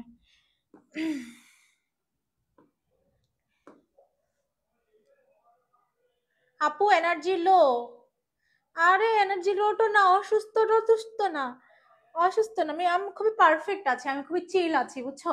আমি খুবই একটু টেনশনে আছি যে মানে ক্লাসটা সম্পূর্ণ কিভাবে নিব, এই আর কি, কোনো সমস্যা নাই। তুমি দেখো, হয়ে গেছে, আমাদের আর বেশিক্ষণ লাগবে না, আমাদের আর 10 মিনিটের মধ্যে শেষ হয়ে যাবে। নীতি কথা বলবো একটু, শুনবা না? আজকে যেহেতু আমাদের মার্কেটিং এর সাজেশন ক্লাস, তো মার্কেটিং এর সাজেশন ক্লাসে একটু নীতি কথা তো তোমার শোনাই উচিত, বুঝছো? একটু নীতি কথা না শুনলে হবে? স্নেহা আপু একটু নীতি কথা না বললে তোমরা তো মোটিভেটেড ফিল করবা না। তো পণ্য বন্টন প্রণালী, তো এইখানে বন্টন প্রণালী বলতে উৎপাদনকারী থেকে ভোক্তার কাছে পৌঁছানোর মাঝখানে যতগুলা যা আছে, উৎপাদনকারী আর ভোক্তা, এর মাঝখানে হতে পারে আমার পাইকার, আমার খুচরা ব্যবসায়ী, হতে পারে আমার ডিলার, কোনো এজেন্ট হতে পারে, এবং যে ডেলিভারি ম্যান নক করবে তোমাকে, টিং টিং দরজাটা খুলেন তো, ডেলিভারি ম্যান, উনিও কিন্তু মধ্যস্থ ব্যবসায়ী হতে পারে। ঠিক আছে, তাহলে মধ্যস্থ ব্যবসায়ী হচ্ছে উৎপাদনকারী আর ভোক্তার মাঝখানে যারাই আসবে না কেন, যত কিছু হতে পারে, পাইকার হতে পারে, খুচরা ব্যবসায়ী, যারাই আসবে না কেন, আবার সরাসরি উৎপাদনকারী থেকে কাস্টমারের কাছে চলে আসতে পারে, আবার ডেলিভারি ম্যানের পর্যন্ত যে তারপরে কাস্টমারের কাছে যেতে পারে, তাই না? হয় না, তোমরা ড্রেস অর্ডার করো, তোমরা অনেক কিছু অনলাইনে অর্ডার করো, সো এটা হচ্ছে বন্টন প্রণালী, একটা পণ্য উৎপাদনকারী থেকে কাস্টমারের কাছে কিভাবে পৌঁছাবে। তো সেইগুলো আমরা একটু দেখি কি কত ভাবে পৌঁছাতে পারে, এটা হচ্ছে পণ্য বন্টন প্রণালীটা প্রথমে পৌঁছাইতে পারে উৎপাদনকারী থেকে কোনো এজেন্ট বা পরিবেশকের কাছে যাবে, তারপরে পাইকারি ব্যবসায়ীর কাছে যাবে, তারপরে খুচরা ব্যবসায়ীর কাছে যাবে, তারপরে আমার আলটিমেটলি চূড়ান্ত ভোক্তার কাছে যাবে। তুমি ভোক্তা আর ক্রেতার মধ্যে যে পার্থক্য আমি তোমাকে বোঝাইছিলাম সেটা মনে রাখো। ভোক্তা বলতে যে আলটিমেটলি পণ্যটা একদম উপযোগটা নিঃশেষ করে সে হচ্ছে ভোক্তা, আর যে হচ্ছে ক্রেতা শুধুমাত্র সে পণ্যটা কিনে। যেমন আমি এটা উদাহরণ দেই, সবসময় বলি যে মাইশার বাবা মাইশার জন্য চিপস কিনছে, মাইশা সেটা খাইছে, মাইশার বাবা শুধু কিনছে, তার মানে মাইশার বাবা এটা ক্রেতা, মাইশা সেটা খাইছে, তার মানে মাইশা হচ্ছে ভোক্তা। মানে যে কিনবে সে ক্রেতা, আর যে এটার উপযোগটা একেবারে নিঃশেষ করবে সে ভোক্তা। উইদিন আ সেকেন্ড বোঝাই দিলাম। তারপরে অনেক ভাবে হতে পারে ব্যবসায়ী বা তোমার শিল্প পণ্যের বন্টন প্রণালী, অনেক ভাবে হতে পারে। কয় ভাবে হতে পারে এগুলো মনে রাখবা, যে ভোগ্য পণ্যের বন্টন প্রণালী কয় ভাবে হতে পারে, ব্যবসায়ী বা শিল্প পণ্যের বন্টন প্রণালী কয় ভাবে হতে পারে। ঠিক আছে, এগুলো অনেক বেশি গুরুত্বপূর্ণ। তারপরে সেবা পণ্যের বন্টন প্রণালী কয় ভাবে হতে পারে। তো ভোগ্য পণ্যের বন্টন প্রণালী 5 ভাবে হতে পারে। সেই 5 ভাবে কি কি? একদম উৎপাদনকারী থেকে ভোক্তার কাছে যাইতে পারে, উৎপাদনকারী থেকে খুচরা বিক্রেতার কাছে গিয়ে ভোক্তার কাছে যাইতে পারে, উৎপাদনকারী থেকে পাইকারের কাছে গিয়ে খুচরা বিক্রেতার কাছে গিয়ে ভোক্তার কাছে যাইতে পারে। হ্যাঁ, মানে অনেক ভাবে যাইতে পারে। সেই অনেক ভাবে কয়টা? 5 ভাবে যাইতে পারে। আর ভোগ্য পণ্যের বন্টন প্রণালী কয় ভাগে ভাগ করা যায়? 5 ভাগে ভাগ করা যায়। ঠিক আছে, ভোগ্য পণ্যের বন্টন প্রণালী 5 ভাগে ভাগ করা যায়। তারপরে আমাদের শিল্প পণ্যের বন্টন প্রণালী কয় ভাগে ভাগ করা যায়? 3 ভাগে ভাগ করা যায়। তারপরে আমাদের সেবা পণ্যের বন্টন প্রণালী 2 ভাগে ভাগ করা যায়। ঠিক আছে, সেবা পণ্যের বন্টন প্রণালী 2 ভাগে ভাগ করা যায়। এই জায়গা থেকে কিন্তু প্রশ্ন আসবে। তারপরে আমার এই যে প্রমোশন মিশ্রণের প্রভাব বিস্তারকারী উপাদান সমূহ, যে এই যে তোমার যে আমার যে পণ্যের যে 5টা স্তর থাকে, সূচনা স্তর থেকে পতন স্তর পর্যন্ত, এই যে 5টা স্তর, বুঝতেছো? এই যে 5টা স্তর থাকে, সেই 5টা স্তরে আমার কখন কেমন বিজ্ঞাপন দিতে হবে। প্রমোশন মিশ্রণ মানে কি? আমি এখন চলে আসছি আমার যে প্রসারমূলক কাজ। এখন প্রসারমূলক কাজ কয়টি? 5টি। কি কি? বিজ্ঞাপন, ব্যক্তিক বিক্রয়, প্রচার, তারপর বাজারজাতকরণ, প্রসার। হ্যাঁ, 5টি হচ্ছে আমার কাজ। তো সেই 5টি কাজের মধ্যে সূচনা স্তরে আমার কোন কোন কাজগুলো করতে হয়, প্রবৃদ্ধি স্তরে কোন কোন কাজ করতে হয়, পূর্ণতা স্তরে কোন কোন কাজ করতে হয়, পতন স্তরে কোন কোন কাজ করতে হয়। তারপরে হচ্ছে আমার বাজার প্রকৃতি, ভোক্তা বাজারের কেমন কাজ দিতে হয়, শিল্প বাজারে কেমন বিজ্ঞাপন দিতে হয়। মানে আমার প্রসারমূলক কাজ হচ্ছে 5টা। ওইটা হচ্ছে পণ্যের জীবন চক্রের কোন স্তরে কোনটা আমি ইমপ্লিমেন্ট করব, ভোক্তা বাজার শিল্প বাজারে আমি কোনটাই কেমন কোন ওয়েতে আমি বিজ্ঞাপন দিব, নাকি আমি প্রচার করব, নাকি আমি ব্যক্তিক বিক্রয় করব, নাকি আমি বাজারজাতকরণ প্রসার করব, কোনটা করব সেটা কিন্তু ডিফাইন করে এখান থেকে প্রশ্ন আসতে পারে রিটেন আর এমসিকিউতে। ঠিক আছে, আসসালামু আলাইকুম আপু, কেমন আছেন? ওয়ালাইকুম আসসালাম মেহেদি, আলহামদুলিল্লাহ ভালো আছি, তুমি কেমন আছো? অলরাইট, এখন তোমাদের জন্য নীতি কথা বলবো আর আমাদের পড়াশোনা শেষ, বুঝছো?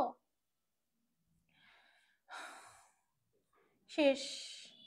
তো এই যে স্লাইড গুলো দেখতে হচ্ছে, এগুলো হচ্ছে ফাঁকা স্লাইড। লাস্টলি এই সে মেক ইউর ওন আইডেন্টিটি, এই হচ্ছে আমাদের লাস্ট স্লাইড। আপু মার্কেটিং নিয়ে একটু সমস্যা হচ্ছে, কি স্লাইড কি সমস্যা হচ্ছে সেটাই তো জানার জন্য আমি আজকে এনে বসে আছি। Make your own identity. জানো, আমি যখন অ্যাডমিশনের শিক্ষার্থী ছিলাম, তখন আমি তো সাতক্ষীরাতে বসে বসে ছিলাম, মানে আমি আমার জেলা শহরেই বসে বসে ছিলাম।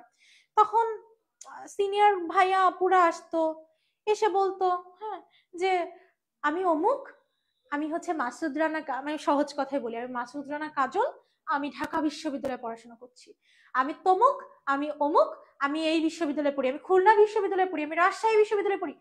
আমি বলি ভাই আমার পরিচয় কই? ওদের এত সুন্দর সুন্দর পরিচয় আছে, আমার পরিচয় কই? আমি নামের শেষে এরকম একটা ট্যাগ কবে লাগাইতে পারবো? এই যে এখন আর তোমরা ক্লাস করতেছো, তাই না? দেখো এই ক্যাপশনে একটা ঢাবি ট্যাগ আছে। সো এই যে ট্যাগটা কিন্তু আমি আমি খুঁজে বের করছি, আমি বানাইছি, তারপরে হয়েছে। সো তো তোমাকে এই আইডেন্টিটিটা খুঁজে বের করতে হবে। তো আমি বেশি কথা বলবো না, আমি শুধুই বলতে চাই নিজের বাবা মার দিকে তাকাও, নিজের বাবা মা তোমার জন্য কি করতেছে সেই জিনিসটা দেখো। হ্যাঁ, বাবা মা কিন্তু দিন শেষে কিছুই চায় না, বাবা মা চাই যে তুমি ভালো কিছু করো, তোমার থেকে কিন্তু তারা কিছু নিতেও চায় না, শুধু চায় যে তুমি ভালো থাকো। হ্যাঁ, তারা কষ্ট করতেছে, তারা স্ট্রাগল করতেছে, আমার একটা খুব ভালো লাগে যে সব কনক্রিট তোমার জন্য দিয়ে দিচ্ছে, কিন্তু বাবার কাছে কিন্তু কিচ্ছু নাই। হ্যাঁ, এটা এরকম একটা রিলস দেখছিলাম। আপু খুচরা ও পাইকারি গুলায় ফেলে।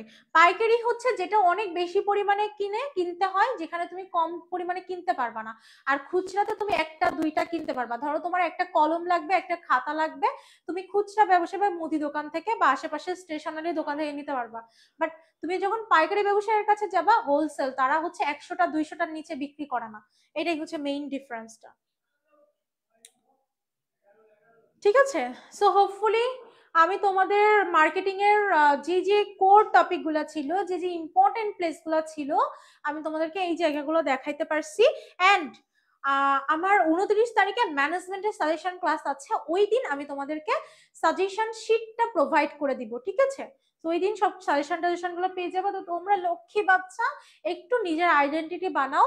এই শেষ সময়ে এই মাত্র 10 দিনের মতো সময় তোমাদের কাছে আছে। দেখো মাত্র 10 দিন সময়, মাত্র 10 দিন, তুমি যদি একটু কম ঘুমাও কি হবে বলো? না একটা ক্যালকুলেশন করি, একটা হিসাব কিতাব করি। হ্যাঁ, শেষে যারা যারা আছো তাদের জন্য একটা হিসাব করি, বুঝছো? শেষে যারা যারা আছো তাদের জন্য একটা হিসাব করি। এই যে 10 দিন, যদি তুমি সব সাবজেক্ট খুব সুন্দর করে পড়ো, হ্যাঁ, তুমি কিন্তু এতদিন যা প্রিপারেশন নিছো নিছো, এখন তোমার বেশি বেশি কি করতে হবে, যে যে জায়গাগুলো ইম্পর্টেন্ট সেই সেই জায়গাগুলো বেশি করে দেখতে হবে, বেশি বারবার বারবার রিভিশন দিতে হবে। আর একটা কাজ করতে হবে, সেটা হচ্ছে এক্সাম দিতে হবে বেশি বেশি করে। তোমার এখন এই মুহূর্তে এক্সাম দেওয়া অনেক বেশি দরকার। তুমি এই মুহূর্তে যত বেশি এক্সাম দিবা, তত বেশি তোমার এক্সাম যে ফোবিয়াটা, এটা কেটে যাবে। সো এক্সামে যে ভুল হতে পারে, সেই ভুলগুলো হবে না। তো তুমি বাসায় বসে প্রস্তুতি নিচ্ছ, যেভাবে প্রস্তুতি নাও, তুমি ওয়েমার আমাদের যে দেখো গুগলে সার্চ করে পাবা, ঢাকা বিশ্ববিদ্যালয় ভর্তি পরীক্ষার যে ওয়েমার শিট, সেটা তুমি সার্চ করে বের করে নিয়ে আসো, 10টা 20টা প্রিন্ট আউট করে নিয়ে আসো। প্রিন্ট আউট করে রিয়েল টাইম ওইখানে পরীক্ষা দাও। ওখানে তোমার অনেকগুলো বই আছে, যেমন ধরো জয়কলির বই আছে, প্যারাগনের বই আছে, মডেল টেস্ট বইগুলো আছে। তারপরে আমাদের যে মডেল টেস্ট বইটা দেওয়া হয়েছে, সেখানে 10 সেট মডেল টেস্ট প্রশ্ন আছে। সেইগুলো বারবার যত বেশি পরীক্ষা দিবা, তত বুঝতে পারবা যে তোমার কোথায় ভুল যাচ্ছে। তো তুমি জানতে পারবা তোমার কোন জায়গাটাতে ভুল যাচ্ছে। যখন তুমি জানতে পারবা যে তোমার এই জায়গায় ভুল যাচ্ছে, সেই জায়গাটাতেই তুমি বারবার রিভিশন দিবা, কেন ভুল যাচ্ছে সেটা আইডেন্টিফাই করে সেটা ঠিকঠাক করে ফেলবা। অলরাইট, তো এই যে ক্যালকুলেশনটা এখন করব, ইয়েস আমরাও একদিন লাগাবো। হ্যাঁ, সেই যে ক্যালকুলেশনটা, এই যদি তুমি ধরো যে কোনো একটা পাবলিক ইউনিভার্সিটিতে চান্স পাও, আমি চাই সবাই তোমরা ঢাকা বিশ্ববিদ্যালয়ে চান্স পাও, তবে যদি তুমি যে কোনো একটা পাবলিক বিশ্ববিদ্যালয়ে চান্স পাও, কি হবে, তুমি তোমার বাবা মায়ের মাথা থেকে একটা বোঝা নামায় ফেলতে পারবা। কেমন? তুমি তোমার বাবাকে মানে সেমিস্টার ফি দেওয়া লাগবে না। তুমি কোথায় পড়বা বলো? তুমি ন্যাশনালে পড়বা, অথবা তুমি হচ্ছে প্রাইভেটে পড়বা। প্রাইভেটে পড়তে গেলে তোমার এত টাকা পয়সা দিয়ে পড়ার কোনো মানেই দেখি না। আমি কষ্ট করব, আমি ঘাম ঝরাবো, আমি আবার টাকা দিব, এটা কেমন না? তো ধরো তুমি তোমার বাবা মার থেকে একটা মানে খুবই বোঝা একটা নামাই ফেলতে পারবা। সর্বনিম্ন একটা পাবলিক প্রাইভেট ইউনিভার্সিটিতে পড়লে কিন্তু তোমার 10 লাখ টাকা বিবিএতে খরচ হবে, সর্বনিম্ন ধরো। তো 10 লাখ টাকা তুমি, আর এনএসইউ ব্র্যাকে পড়তে গেলে তো ভাই সে অন্যরকম। যাই হোক, তো তুমি মিনিমাম তোমার 10 লাখ টাকা বাঁচাইতে হইলেও নিজেকে একটু বোঝো, নিজেকে সময় দাও।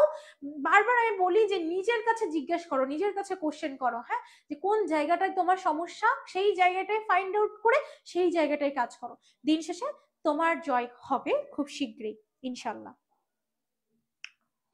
সো দেখা হবে তোমাদের সাথে পরবর্তী ক্লাসগুলোতে। তোমাদের জন্য অনেক অনেক শুভকামনা জানিয়ে আজকের মতো বিদায় নিচ্ছি। এতক্ষণ তোমাদের সাথে ছিলাম তোমাদের সবার প্রিয় স্নেহা আপু। তো সবাই ভালো করে পড়ো, তোমাদের পরীক্ষা 6 তারিখে, আর সাজেশন শিটটা পেয়ে যাবা। আমি তোমাদেরকে সাজেশন শিটটা প্রোভাইড করে দিব 29 তারিখ, যেহেতু আমার ম্যানেজমেন্ট তোমাদের সাথে আমার লাস্ট ক্লাস, সেই দিনে আমি সাজেশন শিটটা প্রোভাইড করে দিব। তো আজকের মতো বিদায় নিচ্ছি, সবাই ভালো থেকো, সুস্থ থেকো। আসসালামু আলাইকুম ওয়া রাহমাতুল্লাহি ওয়া বারাকাতুহু।